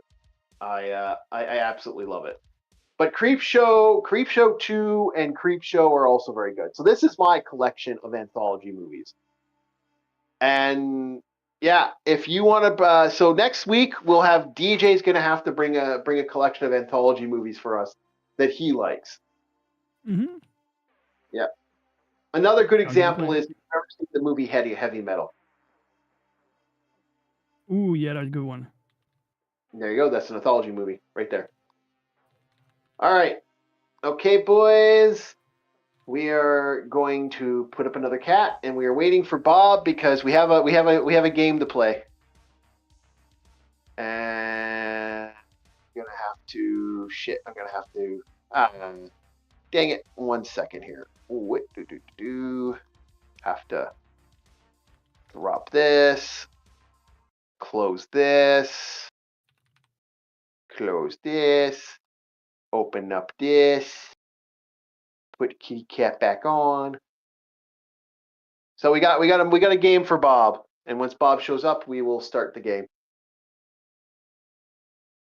So other than that, hey, Bob's back. Okay. All right. Jeez, So, go ahead. You know how you said I should get more fiber in my diet? I think I had too much. Oh, well, gross, but okay. Sorry, I don't know how dry the conversation was, so I decided to lighten it up a little bit. Okay, this wasn't that dry. All right, so DJ, anything you want to talk about? Because I know you have tomorrow. You have your stuff, don't you? Yeah, nothing special. Tomorrow's the Monday. Oh, actually, what's today? Oh, today's Wednesday. Yes, tomorrow is the Monday show on Thursday. And I'm gonna play El's game. I'm gonna play Snow's game. They both made their own little games, and El has done a lot of like fresh development that makes the game a lot more fun than when I first played. Like I was entertained the first time, but like it was a bit overwhelming being mobbed by all his enemies. But now, like I know how to herd them, and she has provided enough power ups that it makes the game quite more rewarding and stuff. LCX has made a game, and that's cool. I'm not touching it. Oh no, there's nothing lewd in it. But then also, I mean, the game's name is great, Little Beach No Better. But Snow's game is a space game, dude. It's a space game. Yeah. Anyway, touch anything no better because it's just like Also, that type of gameplay, just like I saw it, I was like, oh. that's what I saw. It's nothing against it. It's just not my thing.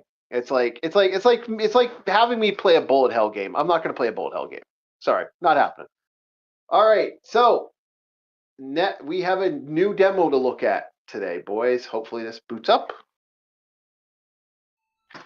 If it doesn't, I'll have to fight the cat. We'll see how it goes. Yeah, we're fighting the cat. Give me a sec here. I'll close the cat out. Bam. All right, new video game, Bob. What's the new game called? I don't know. I don't see it. You'll see in a sec. The cat's going to disappear in a couple seconds.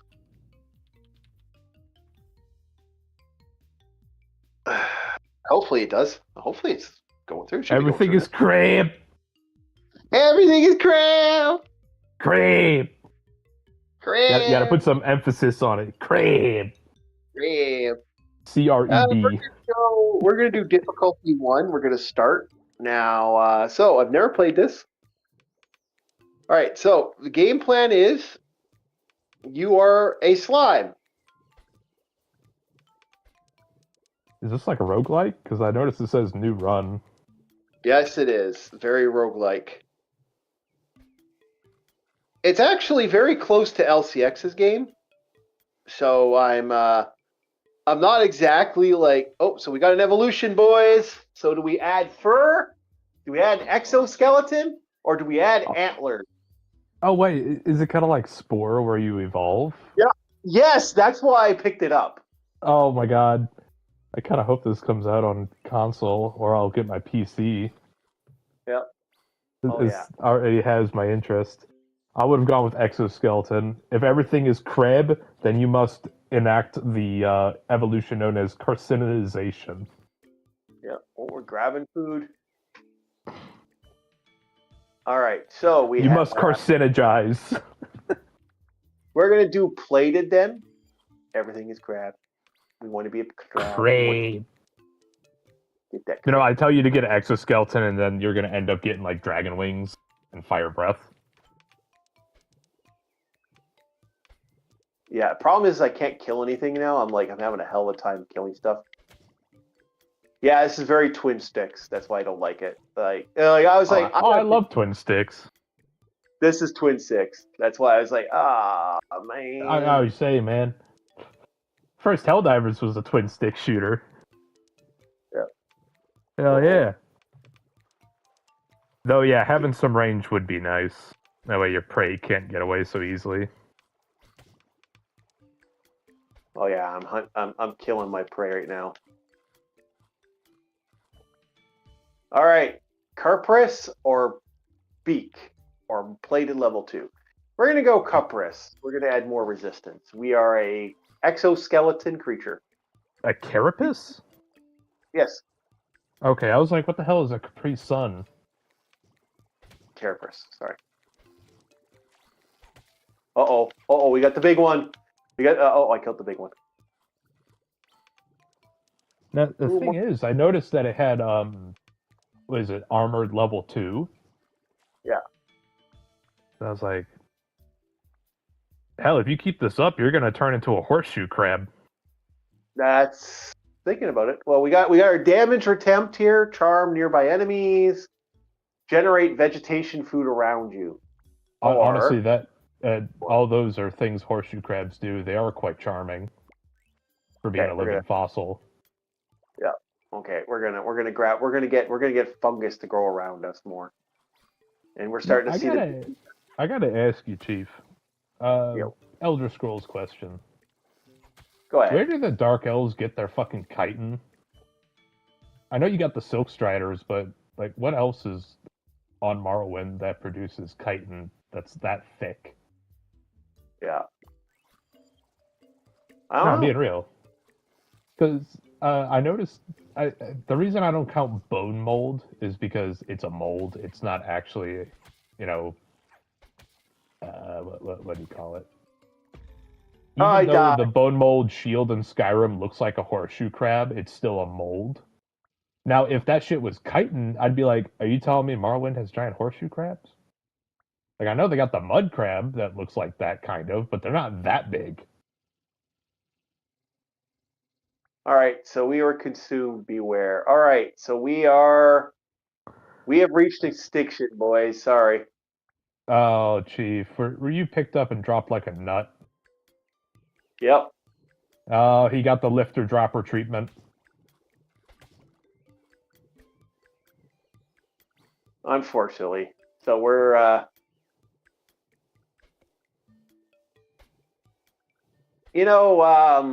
not gonna lie.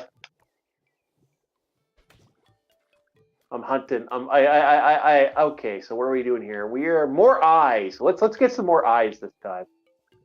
Does that like zoom out your camera so you have a better POV? No, it doesn't do that. I wish it did. It doesn't do that. But yeah, that'd be a neat little detail. Is like if you get better eyes, your camera view pans backwards. Yeah. So you can see more of the area. Yeah, you can see the time rating here. We're gonna give ourselves a shell. We now have a shell.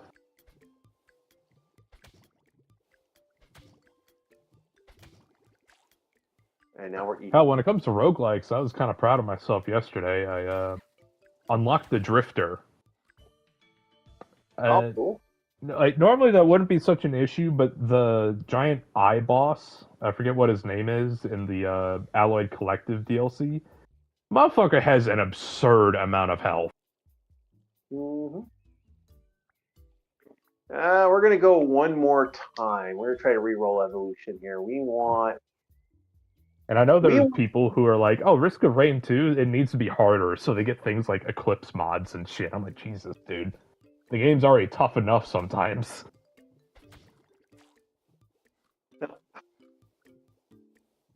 Yeah, I'm not a fan of this, but like, yeah, I can see why. I like the card system that they have here. Because unlike most roguelikes, you actually have a choice. That's what I like about this. Yeah. Without having, a certain artifact on Risk of Rain, you don't get a choice on the things that are dropped. Yeah. And that artifact that you activate before you do a run is a massive game changer because you can actually make proper builds with it. Yep. I'm going to re-roll one. I don't have that artifact, so I have to leave everything to fate. Okay, we're going to go agile. And we go. We're level... Oh, what's this? Oh, boy.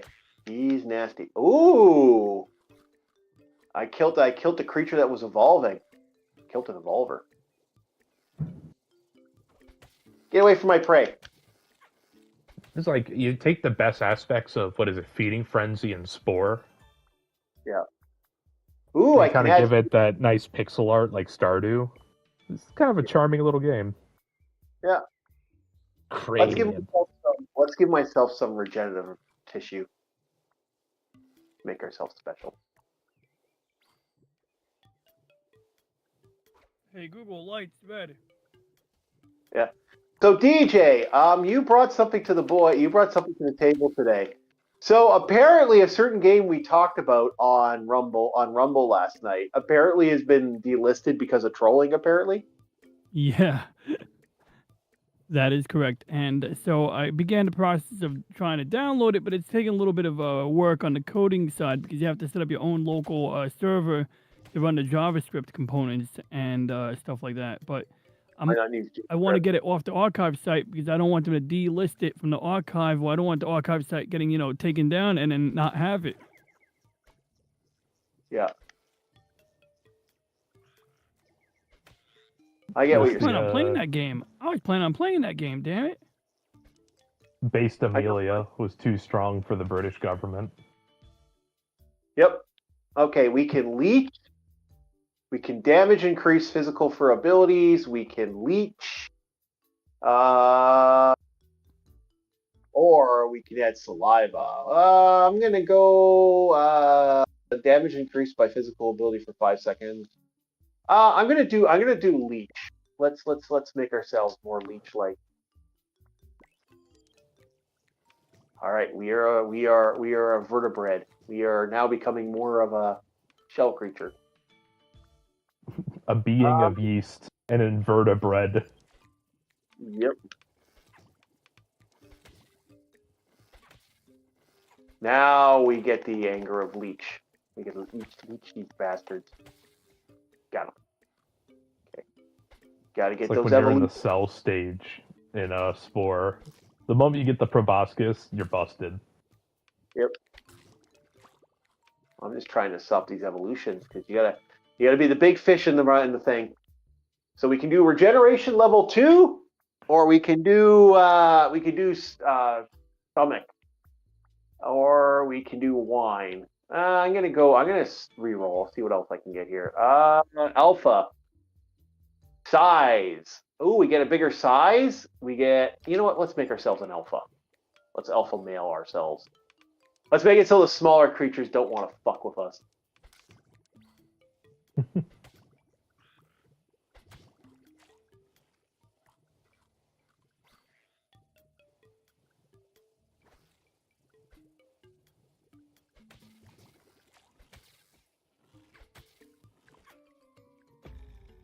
Oh, I got extincted.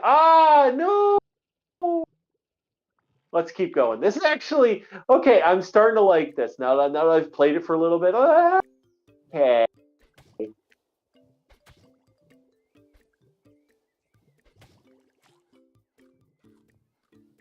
Still don't see any crab shit yet, though. We haven't seen any big crab stuff.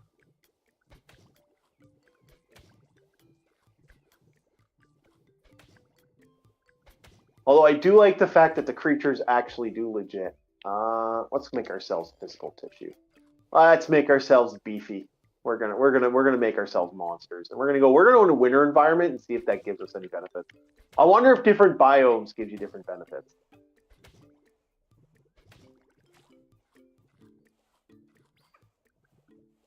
Like I can see I'm starting to freeze, which is an interesting take.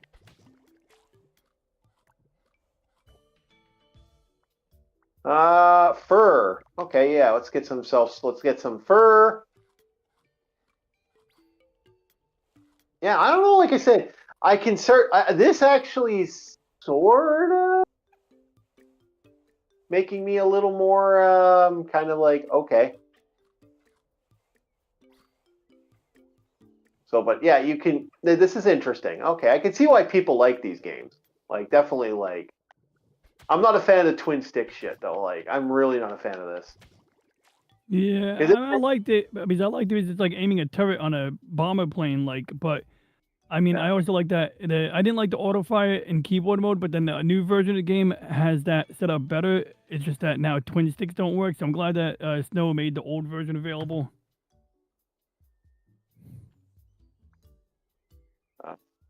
we're gonna add that leech ability again because I like that leech ability.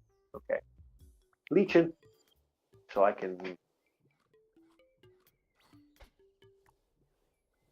All right.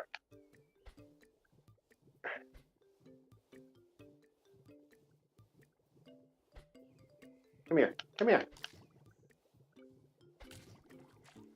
Okay. Uh-oh, we got.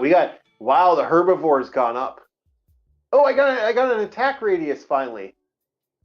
Or I can go more mass. Do we go hippo on this? Do we make ourselves a hippo? A house hippo? Yes, let's make ourselves a hippo. We're bigger now. And I see an involved prey up here. Let's see, prey. Come here, prey. Oh, got someone who's got to become rabbit.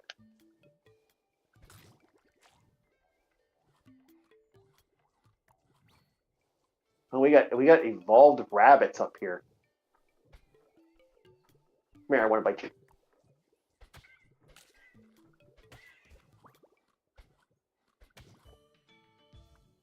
Okay. Let's evolve again. Let's see if we can switch for evolution here. Let's make it leech level 2. Let's make our bite really nasty. Okay, there we go. So would you pick this game up, Bob? This is, by the way, being play tested right now. I'll have to tell them that, yeah, I was play testing your game. If I had the means to grab this demo, yes, I would play this. Keep your eyes peeled. It might be up. You never know. It could be up sooner than you think. I will get the potato peeler. Yep. Okay, exclusive. Carnivorous.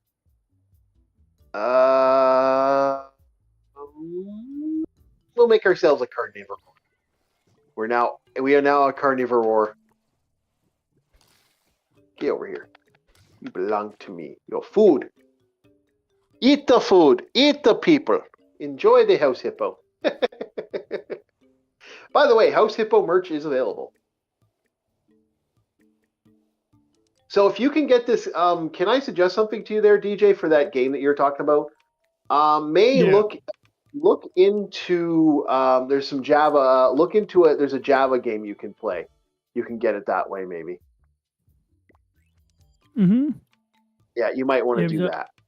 What do you mean, like replicate what the other Java game is doing? Yeah. There's actually a Java. There's like an open Java source program that exists. Yeah, because I think like I said, like if I play the early version, it works the way I like. This one, it's weird. Like it's been improved in some ways, and in other ways, like. Oh no, I wasn't talking about L's game. I was talking about the other one. Oh, I was talking about Snow's game. Yeah. Oh, Snow's game. Yeah, Snow's game. I don't know. Yeah. That's the Starfighter game. It's sad that we can't.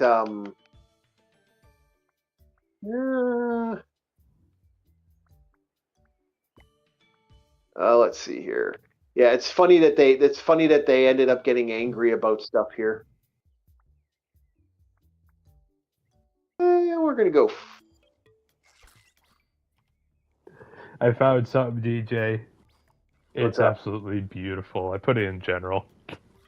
Okay. It's just something for him to listen in the background because it's music, in a way. Mm-hmm. Uh-oh. We got a predator. We got a predator. We got a crab taurus. A crab taurus? Yes, it's a crab taurus. First boss fight in the game.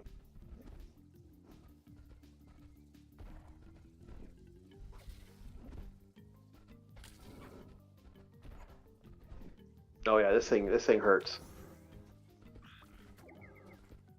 Get him! I'm letting the other creatures fight him. Get away from me! It's a crab tar. Sounds like Pokemon. This thing's coming for us, boys. I don't like it. It sucks. Boy, is he coming after me? Go after him. Yeah. No. Aggro. Reverse aggro. Get away from me. Reverse look at aggro. I don't want. Get away from me. There we go. Why is it after me? Get away. Get away. Get away. Get away. Ow! Son of a bitch. I'm dead. Well, at least I got by a main predator. You know, I didn't get bitched out by another one.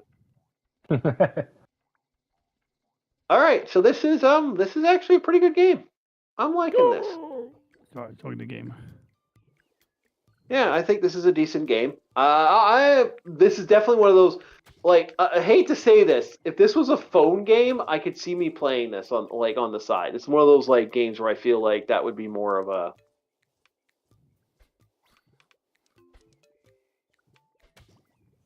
you know, one of those. We're gonna add agile to us. Well, we're already running into prey. Like, that's pretty crazy that they're already. Some of the creatures are already out on the field, eh? Some of the carnivores are already around. We're going to add some more mass to our character.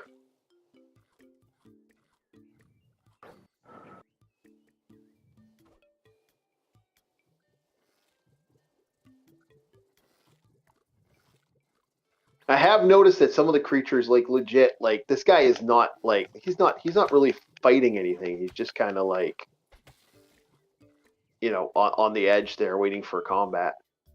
We're going to add more area reach on us, because we know what's coming. Unfortunately, this... Oh, shit. Yeah, no, I'm in trouble.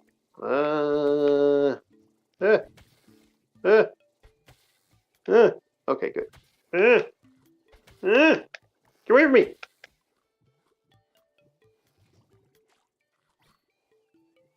Phew.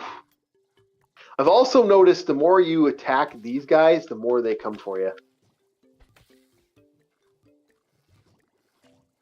Okay, alright. So, let's add some more physical to our character. Get away from us. Get away from me. Get away from me. Ah, dead. Alright, so this is an okay game. And, I wouldn't put the effort into it, but I can understand why people like it. Chief's bad. He's bad at chat. Boo this man. Not a bad game. Actually kind of fun. I'm 50-50 to it.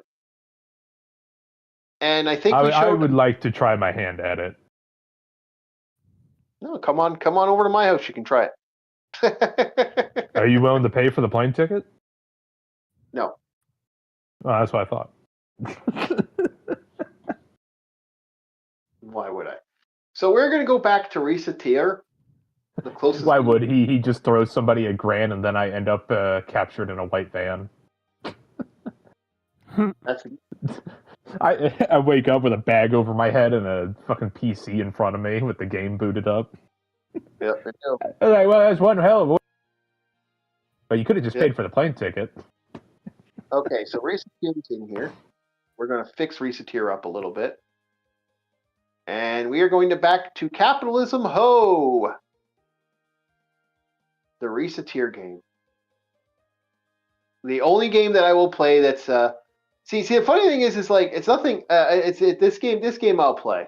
I'll play this. I'm very, very, very selective on certain games.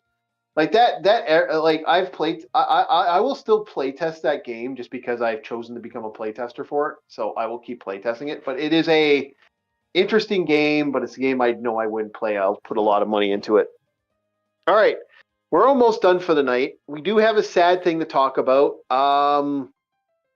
It looks like the creator of Dilbert has unfortunately passed on. Wait, the cartoon? Yeah, the creator of Dilbert has passed away. Scott Adams. Scott Adams, unfortunately. It's sad because he was an interesting man, but he got crapped on in a lot of way. You know, let's just say certain people decided that he wasn't good for business.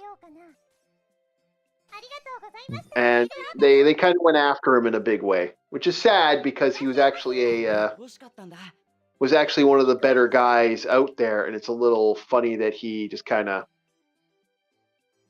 got wiped off the map when it came to certain things. And I feel bad for him because he was generally a good guy. Yeah, like sometimes he was wrong about things, but he generally was reasonable. And Yeah, he like was. sometimes it feels like people hate centrists more than they hate extreme right people. Mhm. Yep.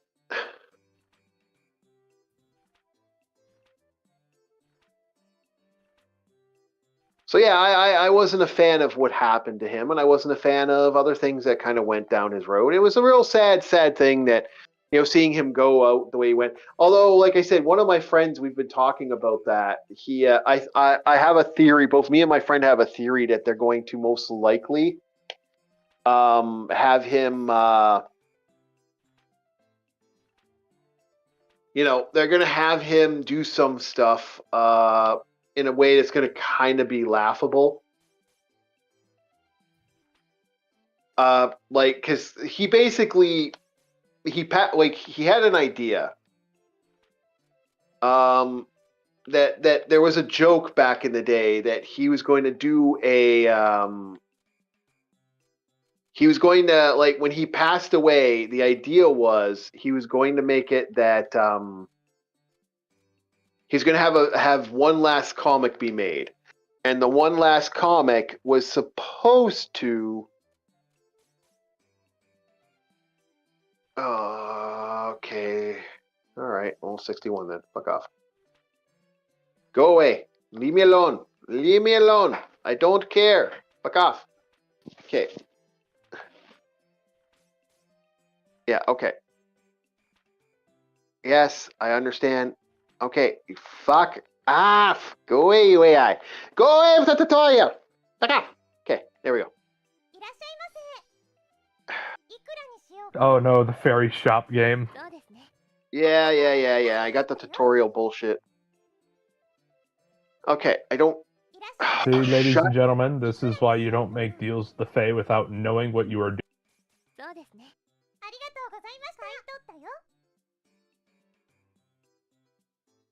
Okay, I don't. No, I don't. Thank you. It's tutorial bullshit. That's what that was. And like Just I said, imagine a manly voice coming from this little girl yelling at the fairy.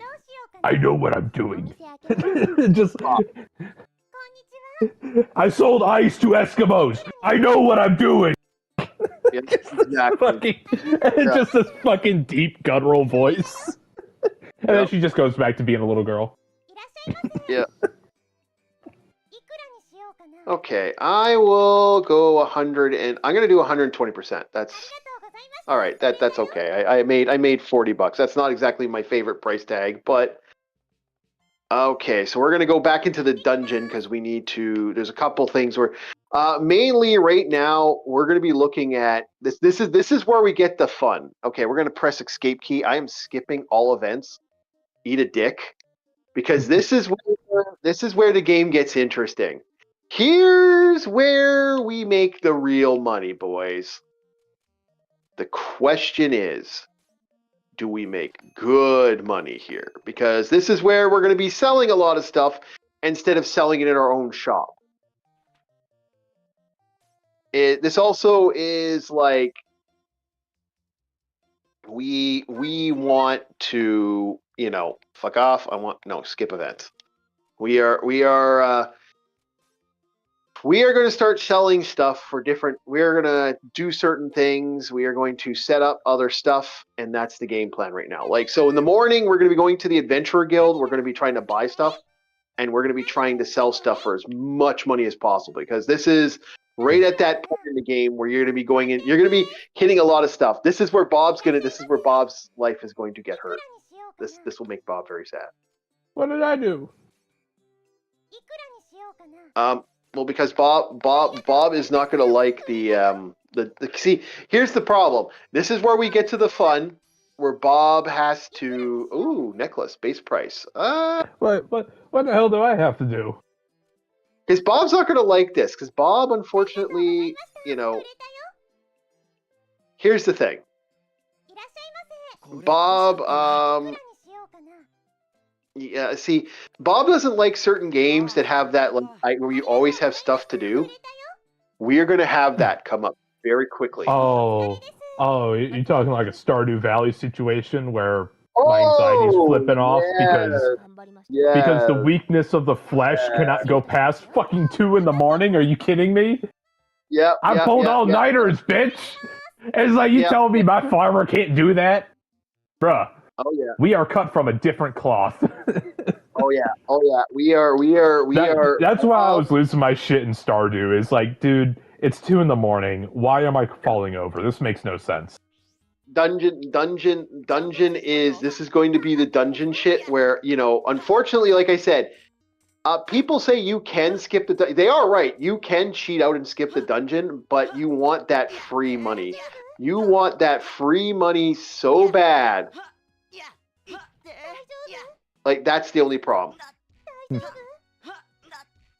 doesn't help that I had a bee attacking me on the side here, but yes, we are going to want as much free money as humanly possible. And unfortunately, we got bees attacking us right now, which is really shitty. Oh, good. So, yeah, you don't want to go to the dungeon. Most time, I even suggest most people don't go to the dungeon. If you can stay away from the dungeon, stay away from the dungeon, because the dungeon's useless. But right now, our goal at the start is to get enough money that we can hit the shops, buy stuff for dirt cheap. Like, we're trying to get past a certain segment. There's a segment in the game where you finally start having like options where, stock drops, stuff. Like a war happens over here, everyone wants swords. A war happens over here, everyone wants this.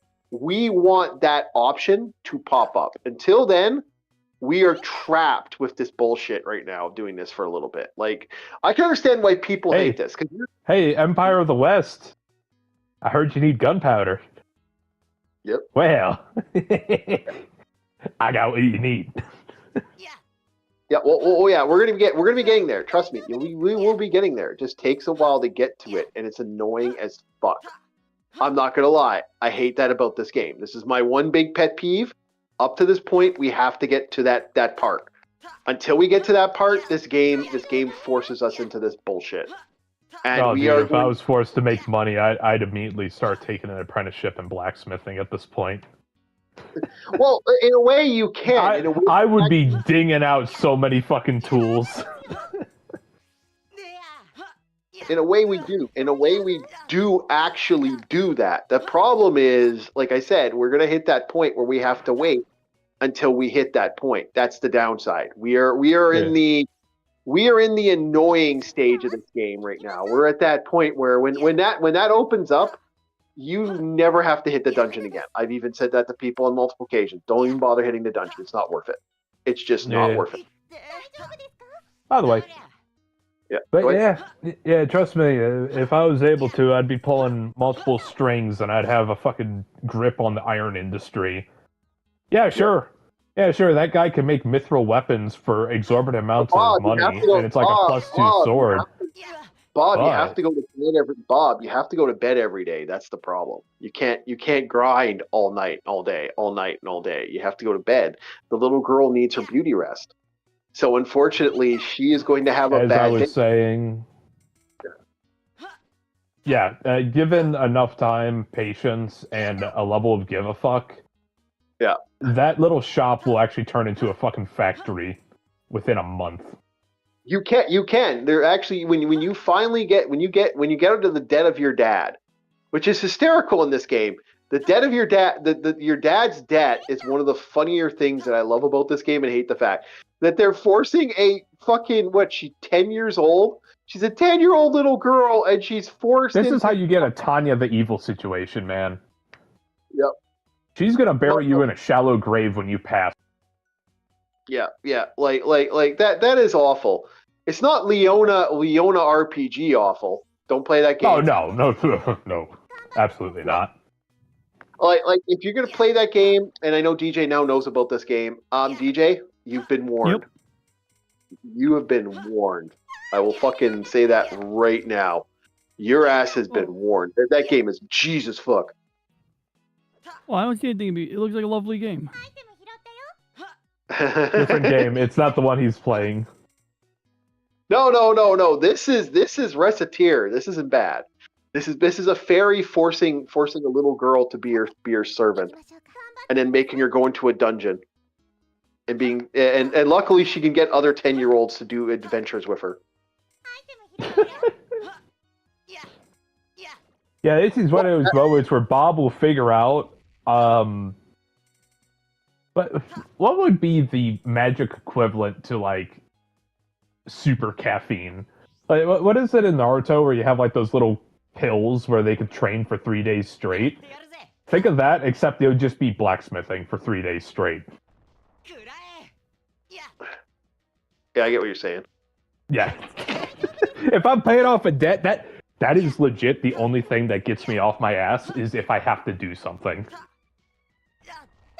Oh, this is gonna suck. I'm getting beaten up.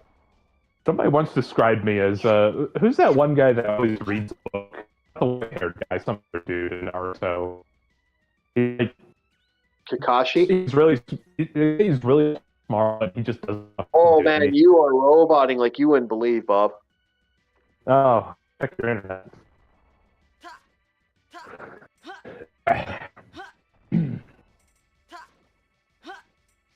Okay, it's time to I kill wouldn't this. be surprised if it has fixed. No, it's roboting still, man. Oh boy. Lovely. Okay, I'm trying to get that slime. Don't you? Your government is watching. Fuck! Failed. Damn it. Ah, it is good watching. Okay, he'll be back in a sec. Okay. So, yeah, I lost all that In ingredients. that moment, we have both lost 50 social credit score. Yep. All right. Where was I? Oh yeah, some guy from Naruto who's like, he's smart, he knows the stuff, he just really doesn't feel like doing it. I remember back in school, people are like, you're a lot like this guy, because I never watched Naruto, but I was like, okay, I'll take your word for it. Because, yeah, I know the material I'm being taught, it's just, I really don't care about doing the fucking assignments. Yep. It got to the point where it felt insulting. It's like, alright, I need to know if you know this, and it's like, you're doing the same thing 5 times over during the entire week, because, like, the lesson plans for the entire week. I'm just like, man, fuck this. Teach me something new. Teach me something truly esoteric, How's that, kid? Yeah, I get what you're saying. And then all your peers get surprised. It's like, wait, how do you know about this? It's like, well, because when I'm bored, I start looking shit up. Yep. Okay. So first things first. Early morning, we're going to see if we can sell that apple for, how much? They want 480 for that? Fuck, okay. Not worth selling. We're going to go to the Adventurer Guild, and we are going to take our level swordsman. We're going to depart. We're going to go to the Hall of Trials because we don't want to fucking fight that boss again. We're more about getting equipment right now. This is all about gearing up. No. Being a gremlin, steal everything that's not nailed down because it could turn a profit. That's the game plan. Dice Goblin that shit up. Be a crab. You see that crab on the beach? Take it. It could be someone's pet. Or food. Yep. Or food. Well, or the person could be the food, and you can keep the pet. Who you gonna sell it to? Orcs? Dude, goblin mentality, man. Might be someone's pet. You keep the pet. Goblin mentality, man. You keep the pet. Chief, if a human eats another human's flesh, they're condemned. They're damned. So what are you gonna do? Sell that meat to, I don't know, a fucking Nekomimi that would enjoy that? Because if you try selling it to orcs or goblins, they're probably just gonna kill you and eat you too. Well, no, you don't sell. You never sell human flesh to goblins. You don't sell it to orcs because orcs. A lot of people seem to think orcs will eat human meat. They don't really have a fondness for human meat that a lot of people don't understand. Orcs prefer fungus and other shit. They'll eat human meat if they have no other choice. Chief. But they're not. Yeah. Chief. Yeah. A cow has walked up to you with a tray of hamburgers and you're starving. I would take the hamburgers and slaughter the cow. Yeah, but it all depends. It all depends if it's a male or female cow. Or technically, does a male cow a bull? Because backyardigans had a male cow. I don't know how that operates. Can someone explain backyardigans? It's not backyardigans, dipshit. It's back at the barnyard. Backyardigans, a kindergarten show. I have no idea. I never Back watched at the that barnyard, yes. Oh, God, we got Bob going. No, it's like, if you're going to be talking about something, I don't want you to get all fucked up, and then you're going to start spouting nonsense off, and people are not going to know what the fuck you're talking about. All right? That's just in a nutshell. Yeah, sure. I know you spout off some esoteric shit at times, Necronomicon of whatever the fuck you are now. I'm Necronomicon. But if you're going to start naming off shows, at least get them right. Right? I'm a Necronomicon on the Necronomicon of Discord. I'm the sin of YouTube. I'm the late night host. Stuttering like that, you're gonna start sounding like you're a cat boy or some shit, saying yeah all the fucking time. Meow. There you go. Anyway, I'm the sin of YouTube. I'm the unofficial late night host of Rumble, and I'm just a regular guy on what's it called?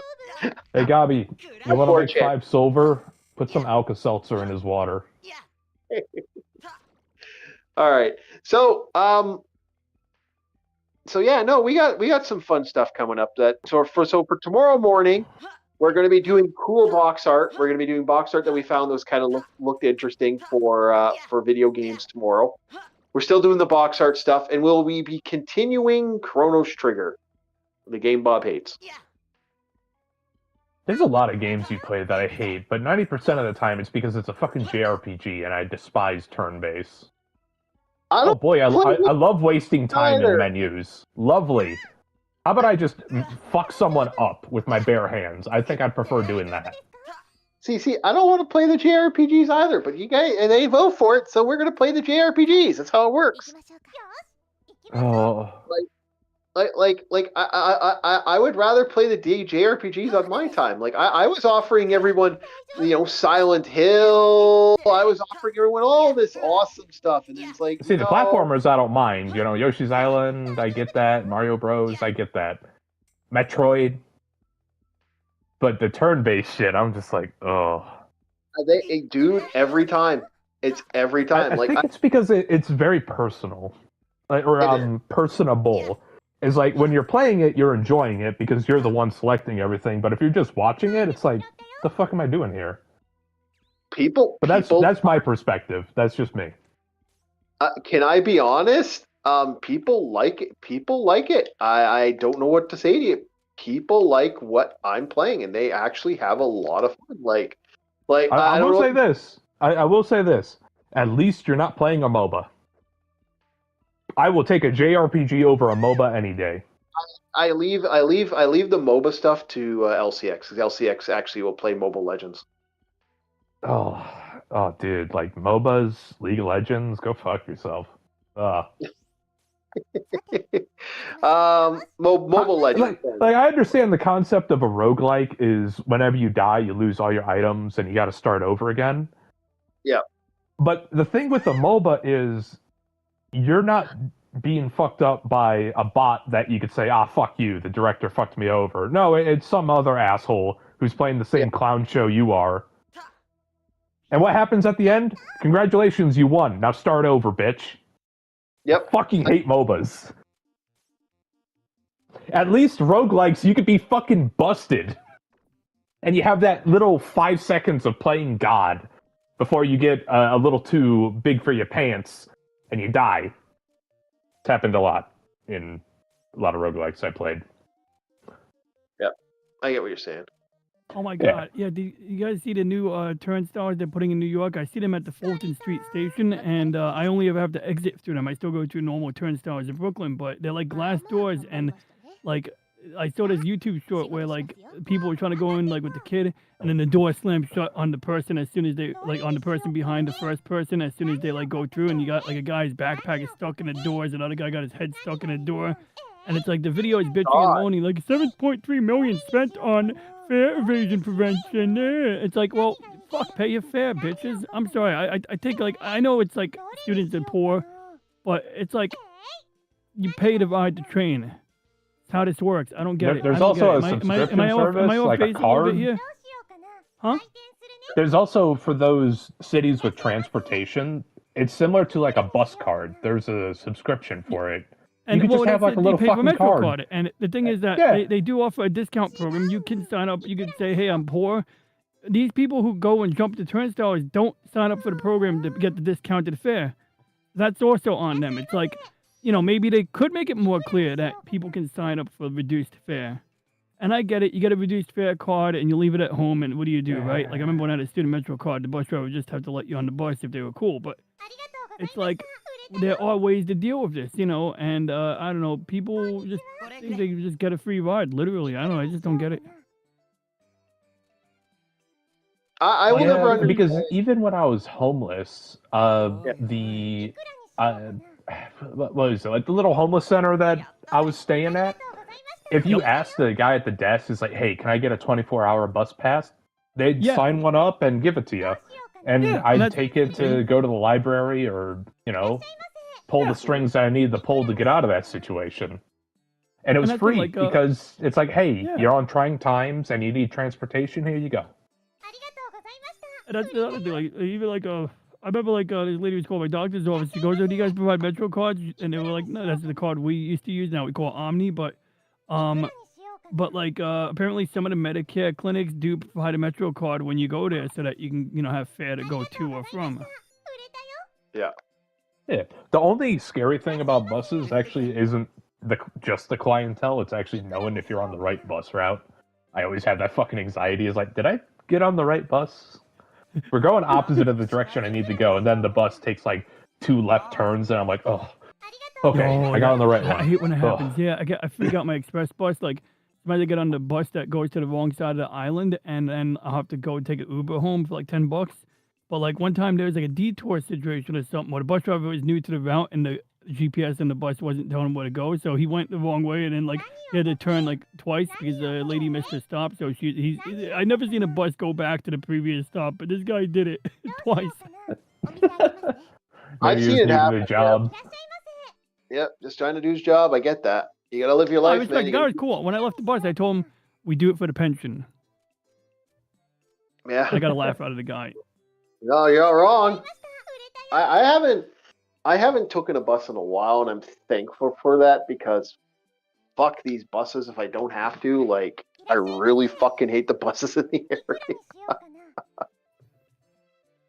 Oh, dude, my most vulnerable moment I was on a bus is when I was getting out of the homeless place and I was taking all my things. Yeah. Oh man, I was weighed down. You know how in every RPG there's the over-encumbered stat? I was that. Except I took some perks in the pack rat, so I was still able to walk. And it's like, if anybody rolled up on me, I have such limited reach and angle of movement with my arms, I'm kind of screwed here.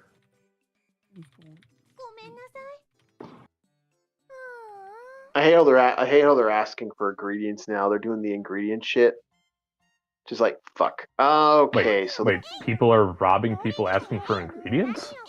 No, people are now. We're now at a point in the game where the game is recognizing that we're getting to that point in the game where I'm having the fun of dealing with the fact that the game now wants.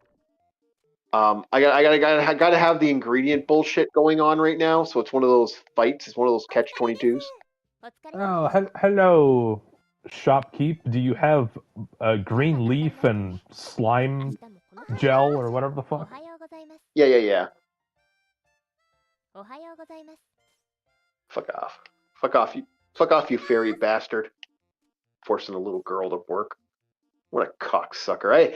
I can't stand the fact she's like that. Like, that is so heartless. It's like, Dude, it's a little girl. Come on, man. She's like 10. ちゃんとついてこいよ。 Like, you don't do that to a kid. いや。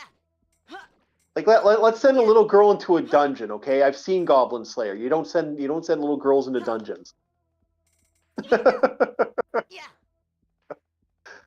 By the way, that DM's a dick. I will say that time and time again. I hate the DM that's in Goblin Slayer. Fuck you, DM. You're a douchebag. Am I the only one that thinks that DM's a dick? Something about Goblin Slayer? I asked you. No, I said the DM's a dick. I said no, I don't like the fact they send Risa Tyr to, like, they send the little girl, Risa, into a fucking dungeon. I think that's bullshit. And like I said, like I was saying before, I think it's kind of shit that, like, you're sending a child into dungeons. It's like, I've seen Goblin Slayer. No, don't do that. I have played Leona RPG. Don't do that. こいつ。 Where's the guild? The guild's like, hey, well, the guild's setting you up with teenage boys that might be able to fight in a dungeon. Might. Oh man, I feel so safe right now with a might. Yeah. Granted, don't get me wrong, whenever I'm adventuring, the last thing I want to do is fucking escort duty. And if I have a 10-year-old little girl saying, hey, can you escort me through this dungeon? I'm like, no. Tell me what you need and I'll get it for you, okay? I ain't risking your life. No, that's the problem. You're legitimately, no, he takes you into the dungeon.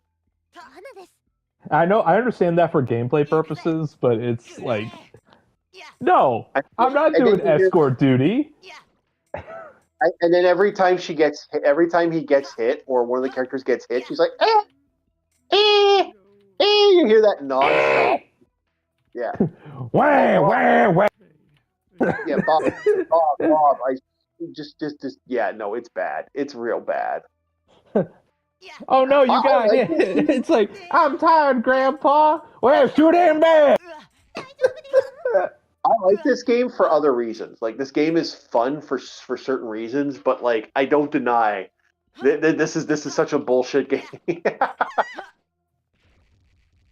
So, dear, how's that debt going? Oh, I'm tired, Dad. Well, that's too damn bad. What an absolute fucking deadbeat. I know, right? Like, and like I said, look at this run. This run. Where is the morality in this? I'm surprised whatever deity will follow is not condemning the father right now. Well, like, at least, I don't know, hitting him with a curse or some shit. Yeah, like, he just leaves. And by the way, if in the game, I don't believe you ever find out what happened to your thing. Oh, thank God I got some equipment. This was such a bad run. I hadn't received any gear. I was like getting my ass kicked. I haven't seen a single thread of gear. It's like, fuck. Yeah, I was getting a little nervous. Like, this was a shit run right now. Like, it still feels like a shit run, but it's not as bad as it was like 2 seconds ago. At least I got something. Like, I've got nothing in this gear. Like, this is a bad run. I'm like, oh good, I got another item. Holy fuck. I've had that happen where I've gone into dungeons, and because the game will actually register, oh yeah, you've gone into this dungeon a bunch of times. Well, the gear's less now. Or they start sending more, they like here, where they're sending lots of monsters after me. And I'm like, yeah, I'm just trying to get out with as fast as possible so I can get the gear. And like every dungeon I get where I'm getting I'm getting this bad RNG shit, it's like, oh, I gotta get out of here. I gotta get out of here. Because like my character's on the brink of death. See, like, look what I got. I got 6 items. 6 items. It's like, oh wait. 1, 2, 3, 4, 5, 6, 7, 8. 8 items, and half of them I know aren't gonna sell good. Like slime shit doesn't sell. The chestnut and the perfume might sell, but the slime shit doesn't sell. And until I unlock the ability to merge items, I'm in a desperation mode right now. So it's like, oh yeah, I'm not having fun. We're in a bad way, and I got to get up to that 10,000 because I'm very close. I'm on the day. If I don't have 10,000, my character is effectively fucked, and she's kicked on the curve. So I have to hope that this game gives me 10,000 right away. Mm.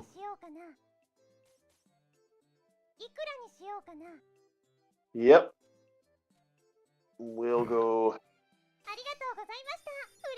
Okay, we got to hope that we somehow get enough money to get that point up. Okay, this actually saved me. I'm still gonna try. I'm gonna still try to force this guy to give me at least 118. But Are you falling asleep too, DJ? Oh no, I What? was just trying to like grapple with the morality of these doors and how we can get people to either pay their fare or figure out an equitable solution other than making buses free for everyone I because have a that'd be solution. annoying. I have a solution. Or maybe It's make an the trains free, but don't make the express bus free because I feel like the express bus is a premium thing and it should continue to be premium. No, I do have a way. I have an honest way to do this. It's evil, but I have an honest way. I think I know where you're going with this, but I'm not gonna fill in the blanks here. Go. It's called a taser. You're like, they don't pay. The second they leave, you have the ticket. You have it that once you get to a certain area, if you haven't paid, a shock thing registers and they tase your ass and then they arrest you and fine you for $1,000. Yeah, make the fines so nasty that they get that they just don't want it. That's my trick. That's not bad. Yeah, I think it's $100. Problem is, I at the Brooklyn subway station I go to where they don't have the new turnstiles yet. They do have people who watch, but they don't really watch because, in fairness, they don't get paid enough to like really do anything. Like they don't get paid enough to get into an altercation with a customer, so they kind of just like look the other way because like, and I kind of like even though like I understand, like I feel like they should do their job. It's like I empathize with the logic. I truly do. Yeah, I get it. I do see what you're saying. But I'm not If a they get a fan of. pension, they should do their job. Yeah, they don't. Well, yeah, and that's the problem. Do they really get a good pension, right? Do they get anything that would validate a good pension? You know, like. Well, a pension is a pension. Nobody gets pensions today, but I would think any pension is better than none. But you know what? You got a fair point because a fixed income is still a suck thing to be on, no matter how fixed, how consistent it is. Yeah, exactly. That's why it all depends on the fixed income. I've been on fixed incomes. I've been on welfare.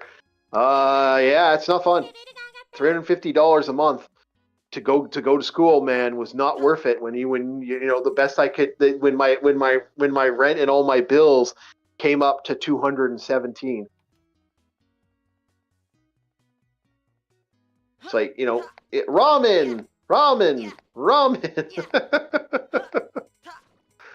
Like thank goodness for vets, man. A lot of vets gave me the time and day and helped me out and gave me food or would set up or would get me access to odd job work, and I was getting paid at least decent money because like when I was on welfare, man, holy shit. Nightmare. Absolute fucking nightmare. Mm-hmm. Vets saved my ass, man. That's how I look at it.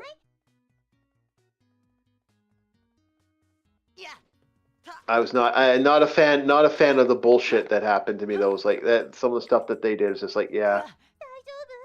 Nope, not a fan. Go fuck yourself. But you know, it's fun because I used to have jobs where they'd hire you. It's like you think to yourself, oh, you're gonna get hired for this work. Well, because you used the job program to get it, we're only hiring you for this limited time. It's like, wait, you're only hiring me for like this period, and then you're gonna fire me right away so you can get another person in here to do it? Oh yeah, that happened to me quite a few times with work. It wasn't. I was not a fan of that. Fuck that noise.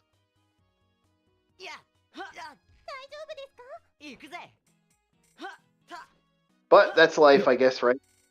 Yeah, that's life. Yeah, food bank ho. I did. I went to many a food bank back in the day, and I'm not ashamed to say it. And I did volunteer work at food banks just to make because I didn't feel right going to a food bank and getting like free food. It just kind of felt disgusting to me as a person. So I made it a point to actually go and volunteer at the food banks too. So I would literally get which actually turned out to be a great idea because although people complained and said I would some people bitched and complained because he's stealing all the best food. It's like no I wasn't. But no, if there was shit that I knew was gonna like shit that was like gonna be a little more expired, there was a couple times where the workers would legitimately be like, okay, we know this is gonna be expired in 24 hours, like 48 hours. Here, we'll give you the one that's 2 days off, okay? Because that happened. You'd get a lot of expired food through food banks. Mm-hmm. That still happens to this day. I've run into that with food banks. Or frozen meat. I'm not a fan of that. I kind of wish they'd stop doing the frozen meats, but I get why they do it. But it's like, you're even less sure about that when they give you the frozen stuff. Yeah, not fun. So, other than that, what's the next plan for Space Geeks? What do you guys want to do? I know DJ's got his stuff. He'll be getting us some anthology movies that he's going to be talking about next week. What's your thing, Bob? That is a great question. I am not sure. And you said for tomorrow? Well, tomorrow we're going to be playing Chrono's Trigger, and we'll be doing the box art stuff. Okay, so Chrono's Trigger, the box art, but no, like the thing we're bringing. This is next week, same day, time, and all that. Yeah, Space Geeks, yeah, because Okay. we're gonna be doing the Monday show in the morning next week. Okay. Morning Monday show. ちゃんとついてこいよ I may need you to, I don't know, throw a rock at me to remind me about that. くら And 'Kay. of course, I'm going to give you lip because I know myself well enough. I was like, what the fuck? I thought you were supposed to be at this time. You know me by now. Yes, I do. I know. I will. I am most likely going to be like, hey, yeah, we're working together with this one. Okay, so next week, I was thinking actually for next week, because most people have never watched it all the way through. I was thinking, as a fun little thing for the channel, we were going to watch before we get to another game. We were going to watch the fun that is the Zelda CDI animations, because most people know of the memes, most people have seen the memes, but they've never actually sat down and watched that. So it's either going to be Monday Madness, we're going to do that, or we'll do it Space Geeks. That's my game plan right now. What do you guys want to do? What's the chat want?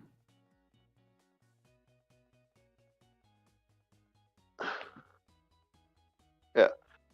Was there a Monday show this week, or are you talking? Yes, there was a Monday show this week. We did have a Monday show. We did the conversation about the fun that was the idea of the comic book heroes that have been arrested by the American government, the heroes and villains. So that's what we did this week. Okay. We also reviewed the Labyrinth of the Demon King. We also reviewed Metroid Prime 4. That was the channel this week. Yeah. So today's subject matter, is it something that's going to be reflected for next week? You know how we have the Space Geeks. Yeah, we're gonna do something for next week. Just wanted to know what you guys. I don't know. Like I forget. Like what was the theme of today? So I can. Yeah, today was just the we're just playing. We're just talking about sci-fi stuff, and that was well, we're just having fun with this. I actually wouldn't mind talking about a system, how, like the dark underbelly of RPGs. We could have that conversation while we're doing that, while I'm playing this. The idea, like I said, the idea of this kid, like this game alone, like Jesus fuck, like really think about it. It's I forcing a have an small. idea. Yeah. So you know how I guess for Space Geeks in a future week, or if we're going to be talking about sci-fi next week, Mhm. you know how like back in the day they thought if your ship ran out of power you'd like fall through space because they didn't Yeah. conceptualize that the vacuum's zero gravity. Mhm. What if we talk about like a retrospective of what we thought things would be, and maybe have a potential talk of future tech? Yeah, sure. Okay. Yeah, We can talk. because I always thought that was funny when my old man would tell me about that. It's like, yeah, whenever the what was the name of the Federation ship in Star Trek? You know, the one with the disc, Oh, the two engines, that Enterprise. was the. Yeah, and it was like he'd tell me a story of how the Enterprise like knocked out the ship systems of an enemy, and they just like fell through space or some shit. I was like, what? Excuse me. I So yeah, I remember think that. that'd be like an interesting. Wait, you know what? That actually okay. You okay? I think like the I think retro futuristic view of like what we know now or what we knew back then, and looking back okay. on it Yeah, for yeah. sci-fi. I like the idea of the silliness of sci-fi. Like the idea of that you could not wear. You don't have to wear a spacesuit, and everyone could float in space, and there's no big deal. I thought that was kind of interesting that that was like a thing back in the day, especially in cartoons. Yeah, okay, Yeah, that could be like yeah. And I was like, you know, I was thinking about that a second just now, and I was like, yeah, that's a fun idea. Talking about how back in like the '60s they thought that you'd fall through space forever.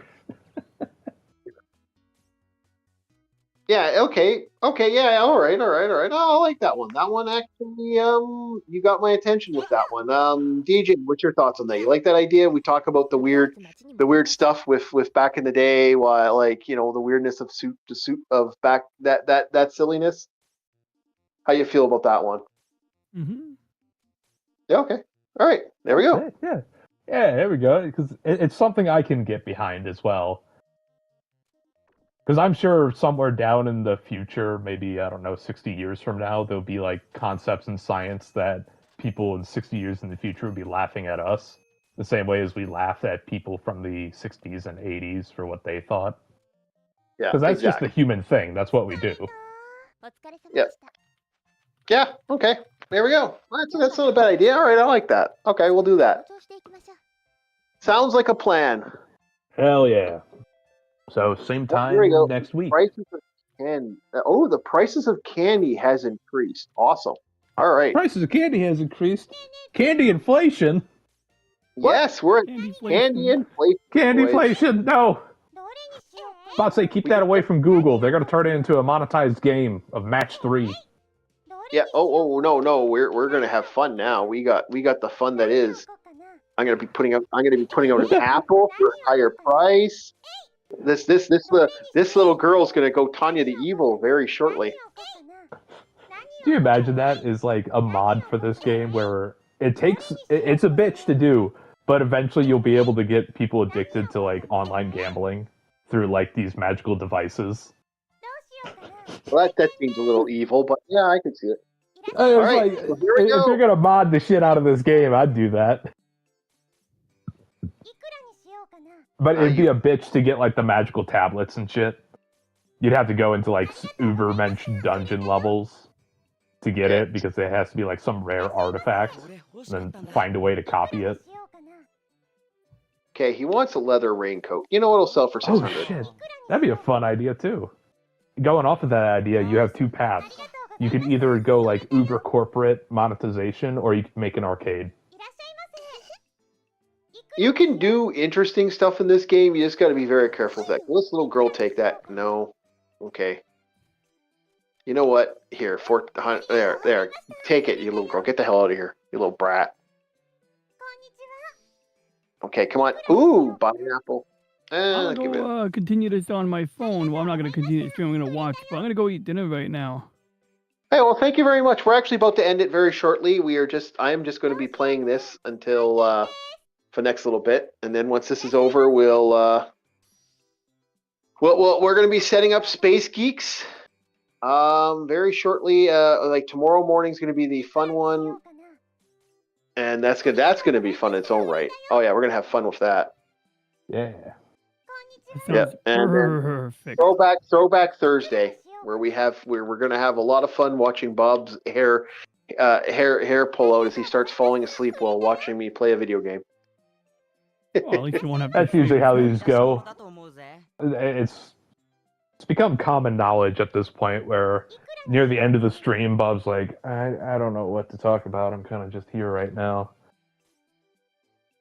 It's that point where I'm just begging you to throw me a conversation.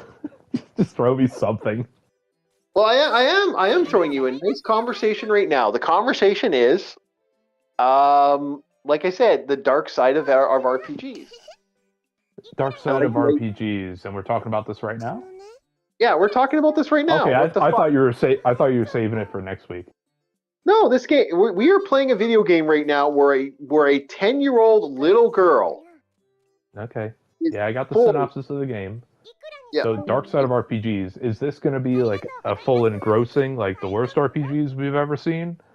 No, like in general, where it's like this is such a, we're playing a cute little game.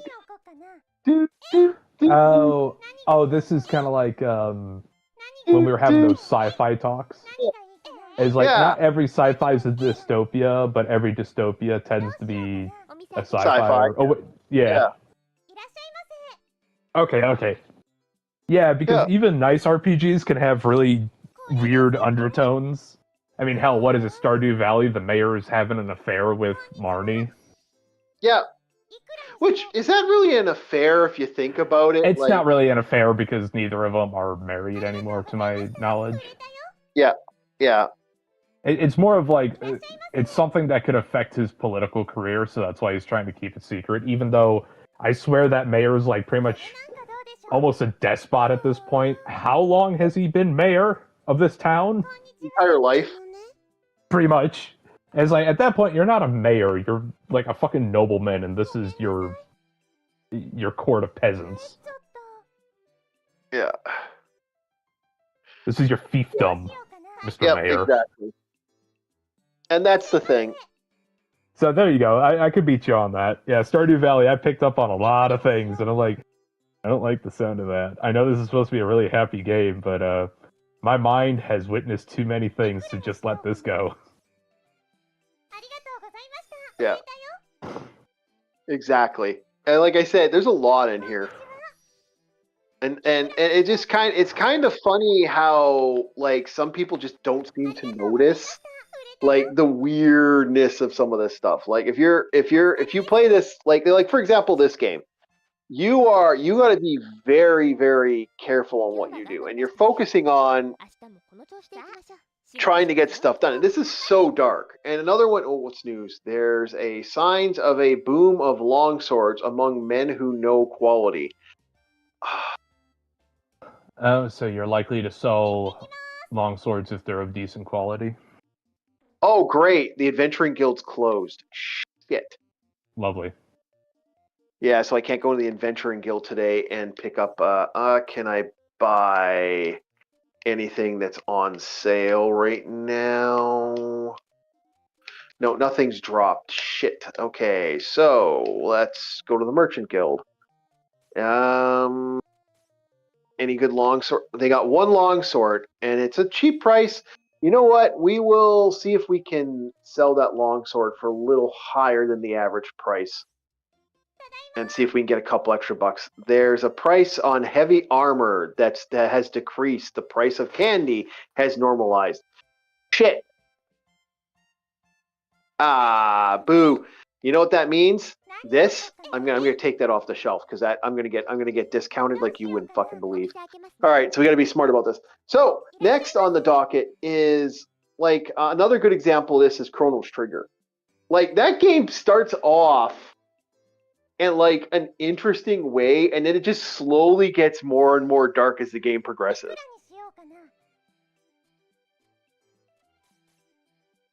You know, like I thought that was kind of amusing that just kept happening. And I was like, wait a minute, why is this like? Because it gets in the end, like it gets really dark. Like when you realize that the whole world gets destroyed. Like it starts off as a little cutesy game, and then it just like kind of gets a little as darker dark. It gets more and more dark. それでいいか。いくらにしようかな。 Okay, we're going to sell this. Okay. Can you think of another one? Like, I'm actively trying to think of another RPG that I'm aware of that everything was nice, but when you start, 他に you know, looking under the lines, you're like, I don't know. okay, Stardew Valley no- was a real kicker for me, and I understand the game's not supposed to be like that. It's just the way it's written, and it's open to interpretation. And, you know, the human mind usually goes to the most negative before the most positive. Yeah. Especially when everything's so happy, unnaturally happy. That's why when I first moved in, I was like, everybody's happy here. I feel like I'm on a cult compound. Yep. Yeah, I get what you're saying. By the way, this is Mayor, where's the Kool-Aid?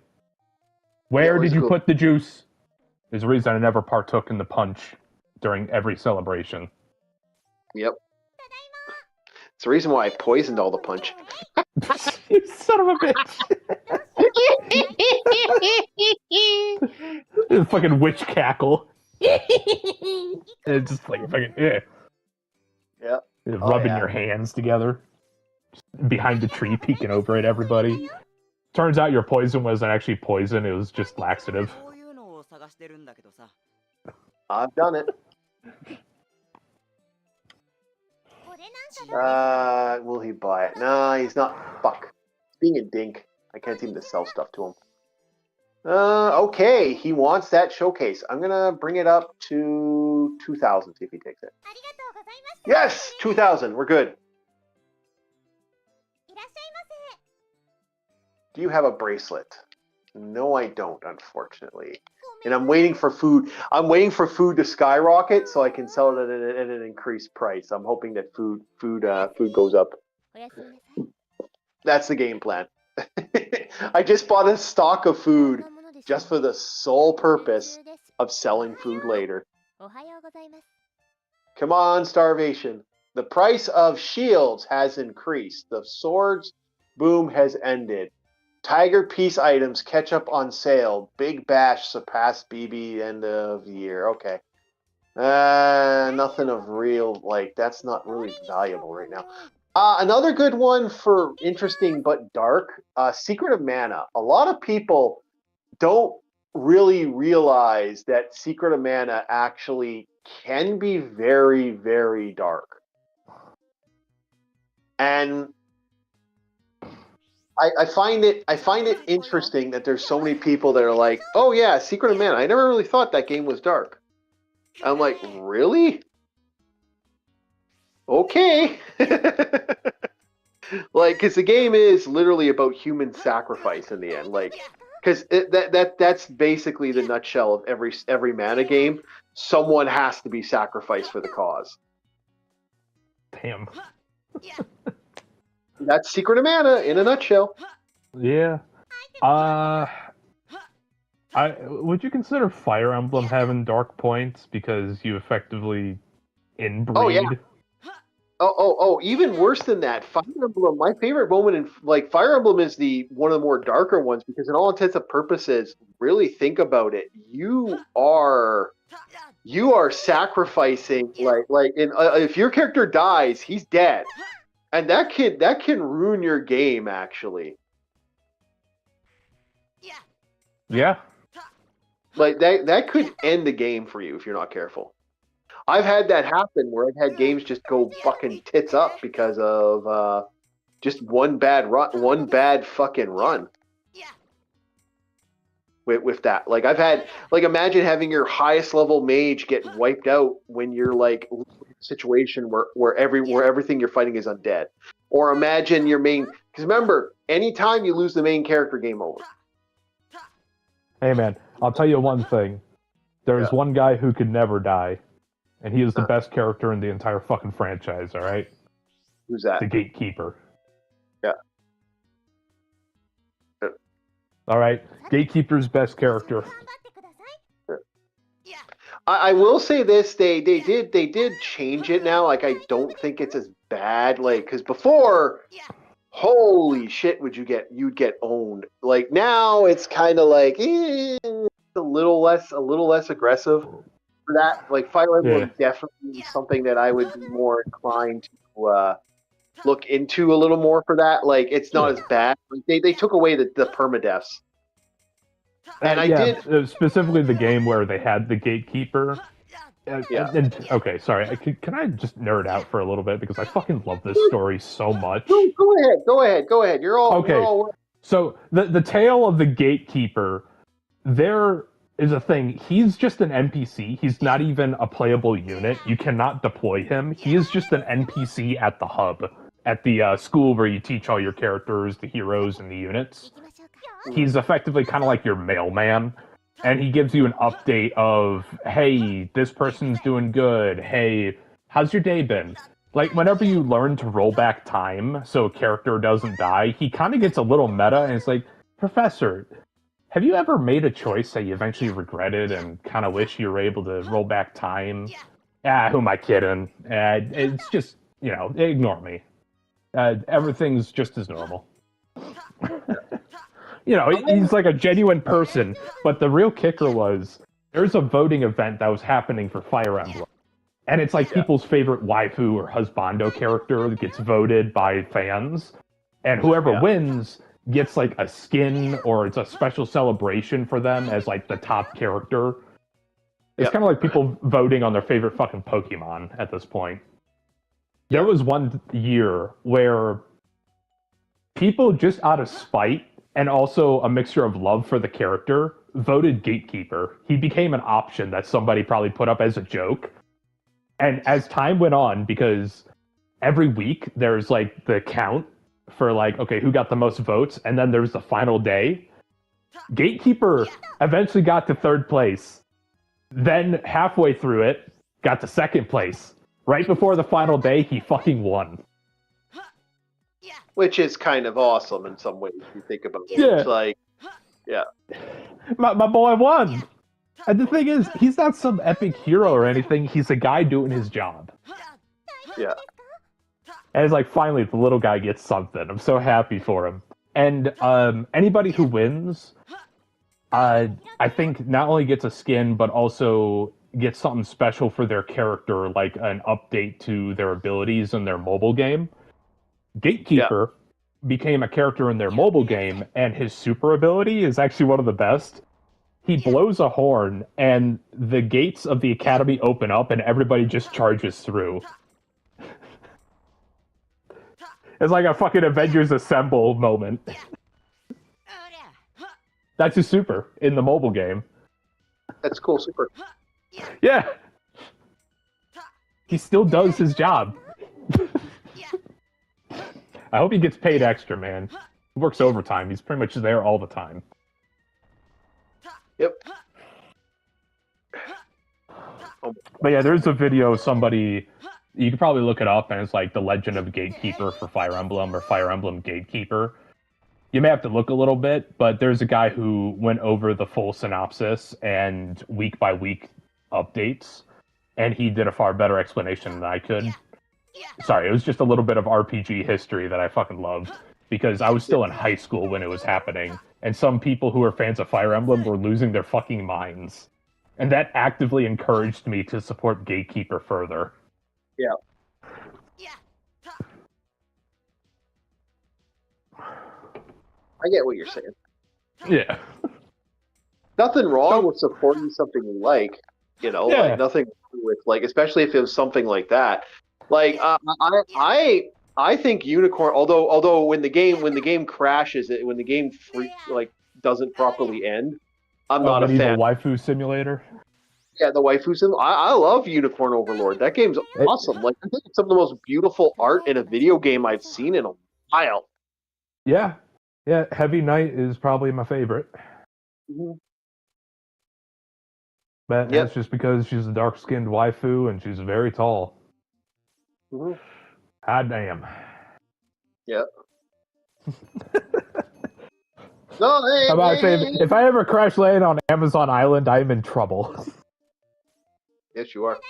The price of daggers has increased. The price of armor has normalized. Please report troublesome adventurers. It actually to makes the- me wonder, would the lasso of truth even work on me? Because all I do is just say the どれに truth. しようかな。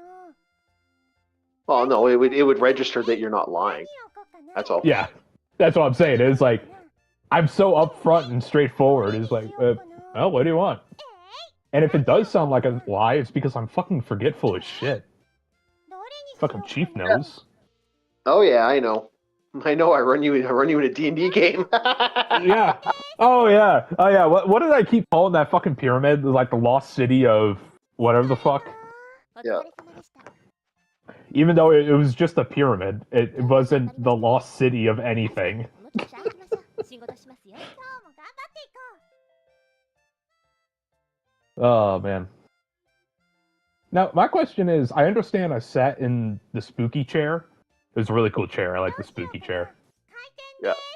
I wonder how much it would cost to get a spooky chair. 入ったな。 Well, that's technically an artifact item, so それでいいぜありがとうございました。売れたよ。 I don't know. I just like the concept of the bone chair. It's a spooky chair. Either way, I understand the artifact item could probably peer through it, but those spells, would they even work? Because I have the Ring of Mind Shielding on. no, it was that's like you're okay when you did I understand that. I was being truthful. I understand that. No, your items were removed when you took that. Oh, I was wearing clothes. Did I at least have the sack on my head? 帰っちゃった。 Yeah, no. いらっしゃいませ。 Okay, cool. Cool, I have my sack. いくらにしようかな。 That is like a legit character item that I keep, alright? That is just Bob. He has, Yeah.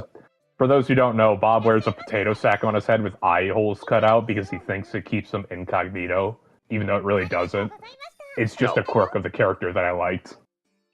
どうしようかな。開店するよ。 It makes no fucking sense, and everybody looks at him like he's fucking crazy, but he swears by い it. くらにしようかな。 Yeah, I'm gonna sell that for cheap just to try to get some more. Don't more sell my potato sack. こんにちは。 It's not your potato attack yet. Not yet. いくらにしようかな。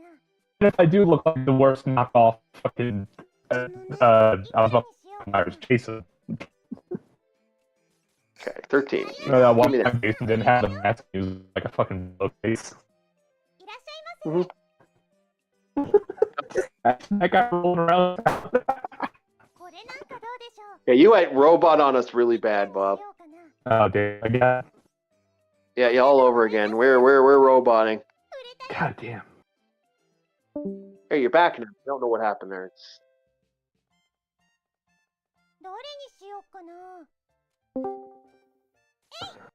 I guarantee you, it's just a Discord thing. 何を置こうかな。 I think it's a Discord thing too. I'm not gonna lie. 何がいいかな。 Ugh, excuse me. Yeah, there we go. Okay, so we got some more. We're selling food. I'm hoping to get more money. I'm hoping to get more. Hoping for food prices. Welcome to anything you ask. I want Actually, this. hey Okay. Chief, got a question for you. ありがとうございます。 Have you, in your life, ever ran into? Okay, so remember Tojima wants to be Kamen Rider. The Mhm. story that one guy had about him and his brother, the vegetable guy. ありがとう。 Have you ever ran into a guy like that? An old man selling vegetables and fruits and stuff. Yes. Yeah, like not even selling it. It's like, here, kids, you want tomato? Yeah. No, we had a guy. We had a guy that used to go through the garden. He said, "Dad, go through the garden. You want something in the garden? It's yours. Take it." Okay, because my old man would tell me stories of how he would like walk by this one guy's patch of farm, いくらにしようかな。 and Yeah. they'd like like snatch a bell pepper or two without the guy Yeah. knowing, and eat it like an apple. Yeah. And whenever I saw that scene, I was like, man, if I had a childhood like that, I think I'd end up very どれに different. しようかな。 That seems like a very lovely way to grow up. かな。 Just have like a Yeah. local guy growing a garden, because that'd inspire me to grow my own garden. Oh, I am so screwed. And he's just helping out the community in his own way. We got to get to 30,000. I am not doing well. This is gonna be a bad run. いくらにしようかな。 We are so screwed. ありがとうございました。買い取ったよ。 We're at 9,000 and we need to get to 30. いくらにしようかな。 無理だ。 I know.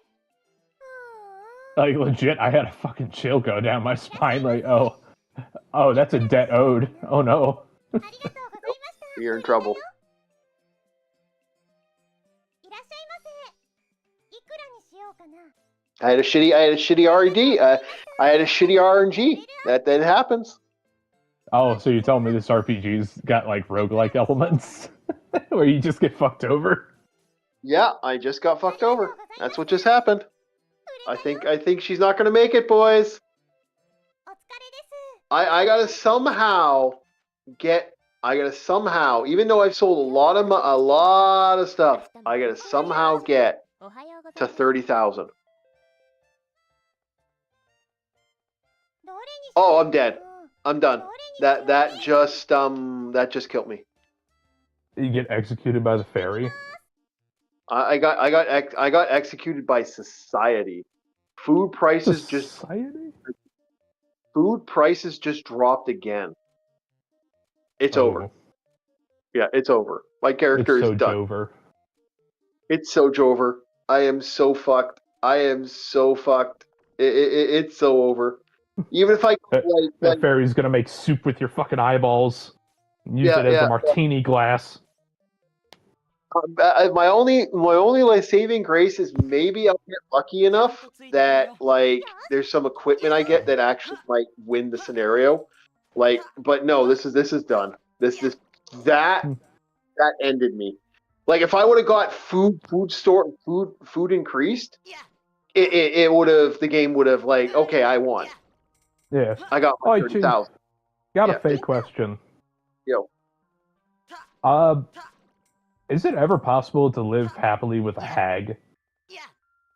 Like, No, like, they're- can you live cordially with them in any sense?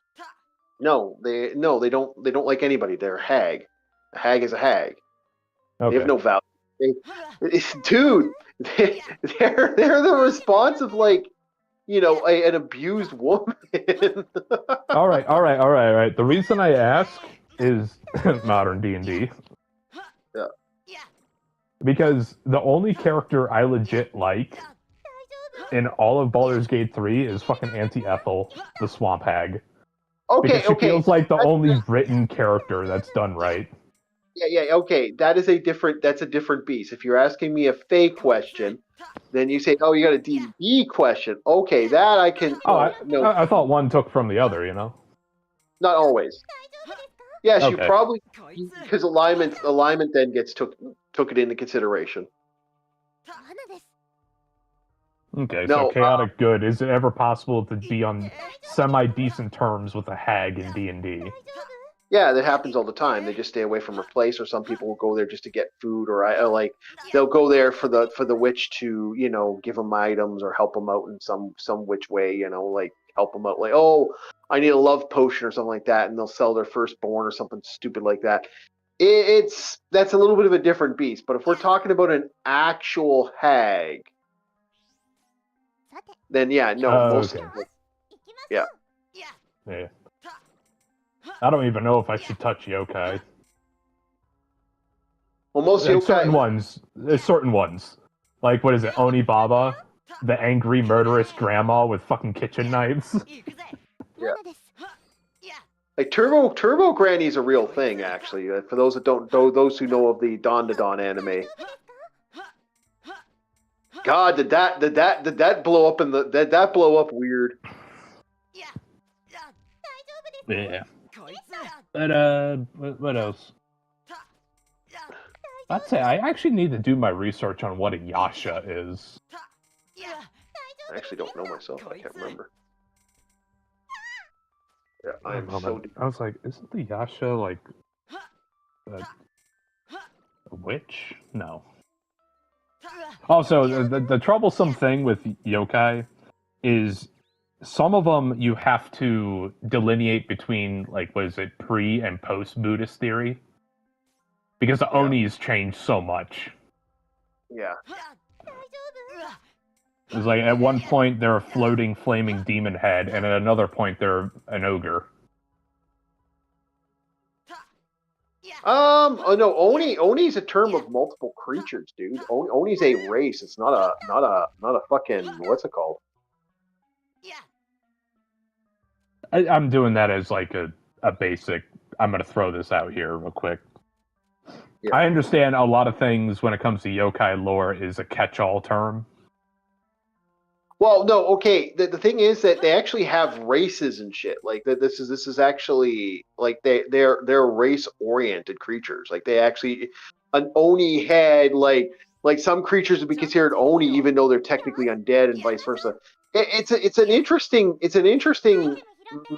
mythos in a lot of ways because of its thought processes and the way it kind of plays. But Oh, okay. yeah, Yashas are a broad it's class very- of nature spirits, usually benevolent but sometimes mischievous or capricious, connected with water, fertility, and trees.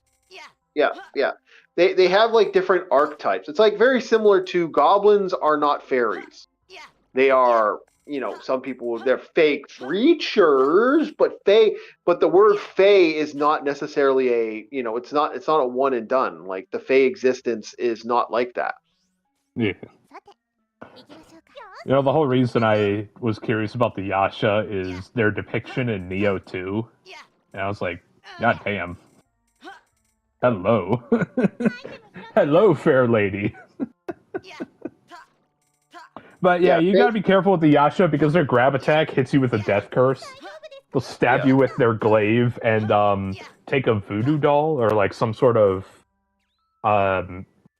like straw doll, hammer a nail into it like 3 times before grabbing their glaive again. And if those fires go out, instant death.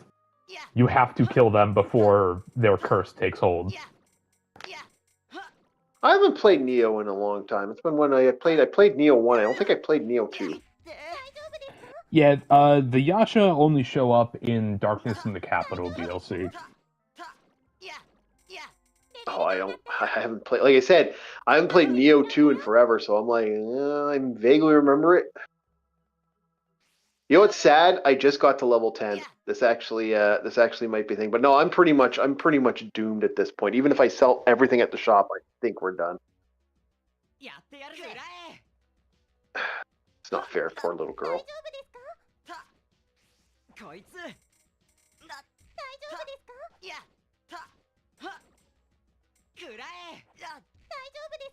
Not cool.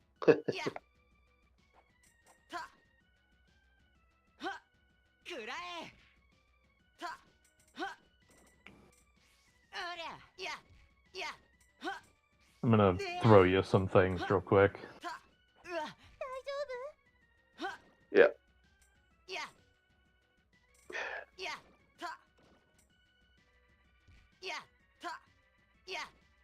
Okay, I remember this now. I remember this stage. Okay, this guy's easy to kill. It's just a matter of getting him to eat the right mushrooms. As he eats the bad mushrooms, he dies. There we go. I can't look at it right now. We're in a fight, but I yeah, know. okay. I know, but just throwing you some things for now. And you'll see why my curiosity was piqued.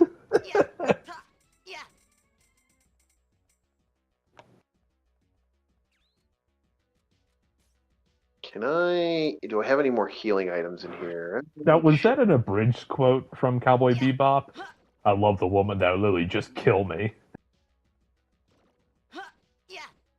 I don't think so. Okay. Whether it's abridged or not, that is the quote I will give to the Neo 2 Yasha. Got him. Holy shit, that was close. Got him. Killed the rat. We killed the rat. We got the rat check. Killed the We rat. got the yeah, killed the kobold. Oh, I'm so Oh wait, screwed. the kobolds are depicted as rats in this game? Yeah. Okay. So usually I only see like 2 depictions of kobolds. They're either like little dog people, or they're the pseudo dragon looking guys, like the little tiny lizard men. Oh, now we get fusions finally. So good. Now we can start doing fusions. This is where we get the real money. Problem is, I think my character's done. This is game over. We are dead. We got one more day to make our money back. One more day to make our money back. One more day. Yep. You gotta be like Mr. Krabs. Hello, Yeah, I like money. Yeah, we are so fucked. I don't think we're gonna make it, boys. I think it's over. I think we're gonna watch a little girl fall to destitute unfairly. We'll see what happens. I need to make 30,000. Okay. I'm gonna sell it for 200%. Yeah. Okay. Come on. We need another. So I could get fucking 20,000 here. Yeah. Okay. Fucking whatever. No. Fuck off. Come on. Come on. Sell gear. Sell gear. Okay. Good. Come on. Sell the gear. We are so fucked. We are so fucked. Damn it! Oh man, no food pricing. Boo. We're done.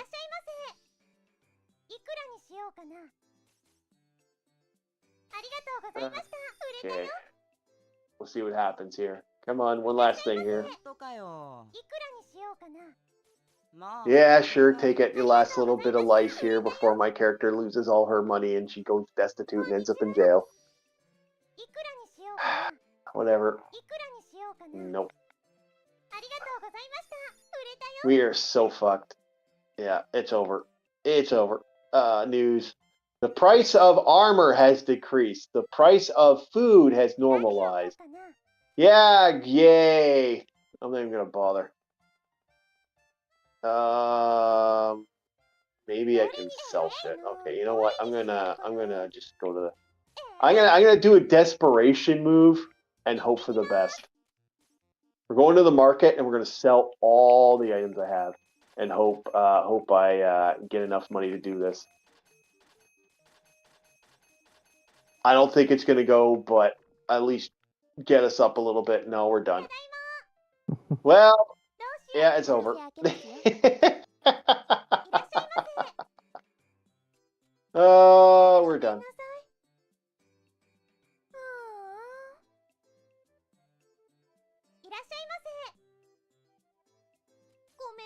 Yeah, I don't have a weapon, buddy. Fuck off.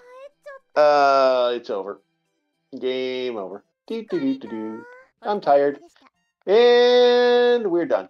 Even though we technically did good, we exceeded expectations. We did not have 30,000. It's over. Oh, we get to watch a little girl get voided. I'm afraid this amount of money is insufficient. I am sorry, but as an agent of Tenra Finance, I now must seize this house in order for you to repay your outstanding debts. It's like, what? No, and your character ends up in a fucking box, and she dies. So this is the new cute and courageous little heroine. She was crushed by the cruel bitterness of reality. Oh, You gotta love how the fairy's like, I'm afraid this is insufficient. And it's like, okay, HR Karen. Yeah, they fucking kill you die. By the way, this must be a joke. If you didn't know better, you should say where you come in a coma. Okay, a bit of sleep here. So basically, here's what happens. Because you had that bad dream, now your character gets to restart her day 2. Now, this is a big one. Now that I've done this, you can actually, do a couple. Now you get a little more options. Okay. Yeah, you can, in all intents and purposes. I've actually had people go say the best way to play this game is to go bankrupt at least once.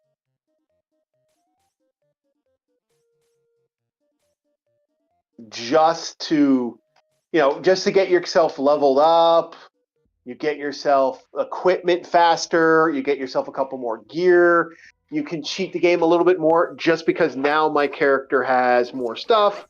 You have a higher level hero, which means these dungeons are now a joke. Instead of being a thing. Yeah. So this is some people would do this, but anyway, we are Okay. about stream in a couple minutes here. So it's like a way of rolling back the clock and getting better RNG. Yeah, basically.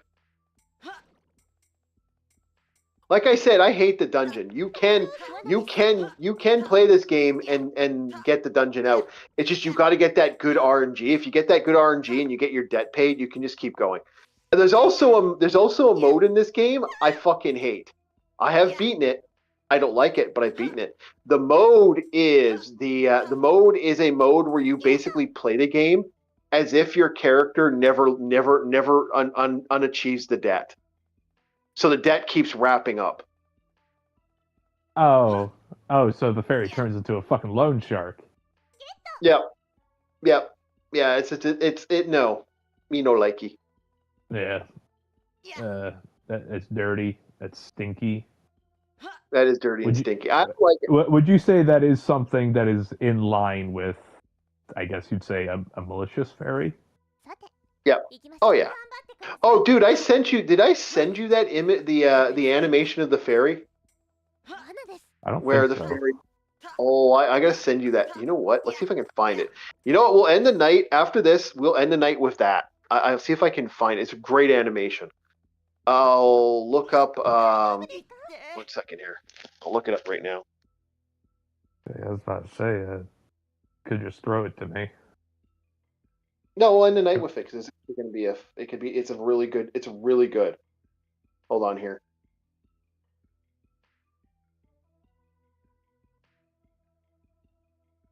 If I can remember how to spell fairy, my brain's having a fart right now. That's it. I'm ready to go to bed.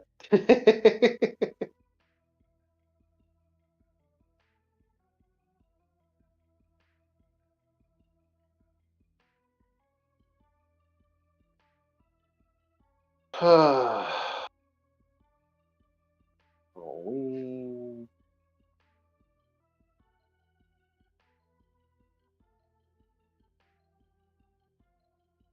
And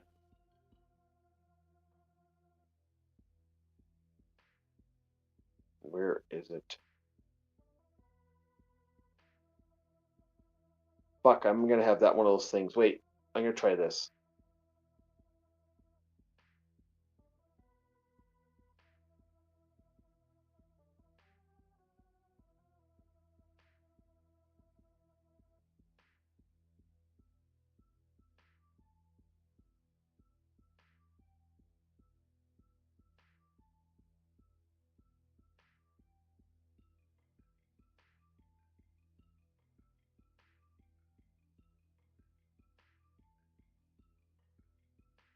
Okay.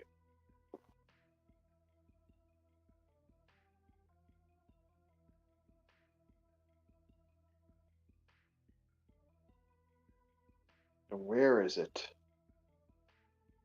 Nope. Nope. Nope. Fuck, I'm gonna have to find it. It's one of those things where it's like, it's really good. That's why I want to find it. It's one of those things where I'm like, just pure video. None of this short shit.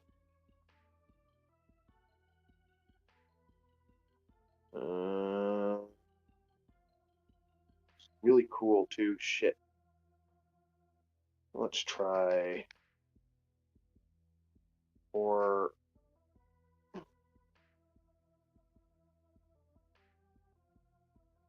just video. Come on. Where are you?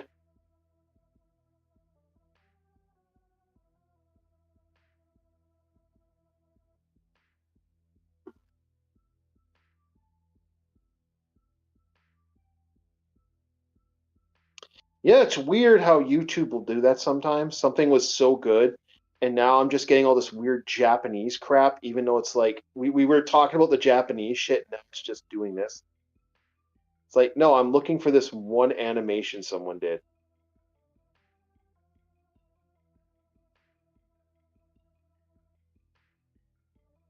It's like, come on, I had it like a month ago. Fuck off. I watched it a month ago. What the hell?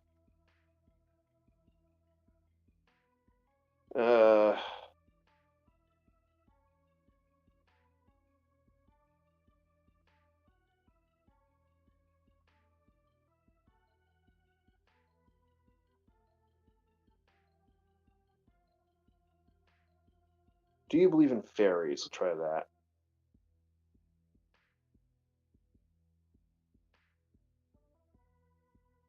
And we'll go HO horror. We'll try that. Then we'll try videos.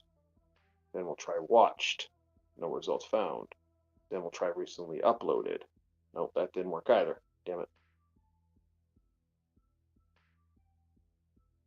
You know what? I will find it and I will actually put a link to it in the comments because we'll be here all night looking for the damn thing. Trust me, it's really cool. But the problem is it's finding it. You still there, Bob? Hello? Yeah, Did I I'm lose- still here. Just had to hit my mute button. Yeah. No, I'll look it up. I'll look it up because I had it. I know I sent it to you, and it's probably one of those things I sent to you and you just didn't pay attention to it. Yeah, that sounds about right. Yeah, that's sounds- pretty much Bob. Yeah. Which is sad because it's really badass. It's one of those like really badass things. I'm like, okay, this was kind of cool.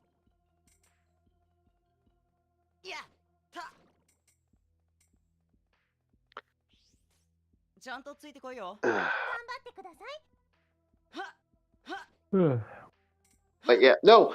Overall, good. Overall, good. I think it's a neat one. But yeah, there's a really cool horror one that so based off what an actual fairy's like, and they're not your friends. They're not your little buddies. Like Disney and other things, other Americanization is these cute. It's a fairy, like no, it's oh my god, it's a fairy and it's impregnated me. Damn, that went from 0 to 100 real quick. Fairies, man, fucking fairies. Now we know what the chief likes to watch. Not what I like to watch. It's what exists in folklore. They're malicious little bastards. They can be like some of them can be argued, but some of them were nastier fey you gotta watch out for.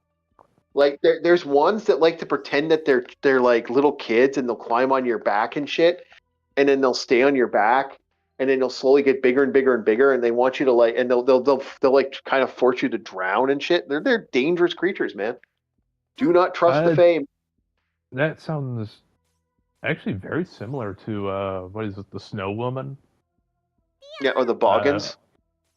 I think they're called Boggins, but they're actually there's some people. No. I was thinking the yokai, the Snow Woman, and she wants you to hold her child, but the child will get heavier and heavier, and eventually you'll be enveloped in snow and ice. Yep. Yeah, exactly. You gotta watch out for Fae, man. Fae are dangerous. Now that we can do fusion, this makes this game way the beast shifts now. Now we can get into the real broken shit. Yeah, I don't care if it needs improvement. This is when we start getting into the fun. Okay, it's not fairy. You suck. Okay. All right, now we get into the buying and selling stuff and getting into capitalism ho. All right, so okay. Exit game. Yeah. Thank you so much, everybody, for listening to the insanity that is the Space Geeks. Thank you, DJ Ronnie, for joining us today. We enjoyed having you here. As always, you're a great guy. Have on. We like having you on. Thank you so much. Speaking about fairies, evil cats staring at you. Tomorrow morning is Throwback Thursday. I will see you guys at 10 o'clock. Well, hopefully Bob will show up. We'll see if Bob's even alive for that or awake for it. And we're going to be doing box arts and we're going to be playing Chronos Trigger. So we'll be doing the box art special, more box art, more cool box arts from back in the day. And then, like I said, Monday looks like we're going to be doing, I don't know, we'll figure out what Monday's going to be. We got a lot of stuff we can do. All right, have a good one, boys. Thank you so much, everyone, for being on, and we'll see you next time on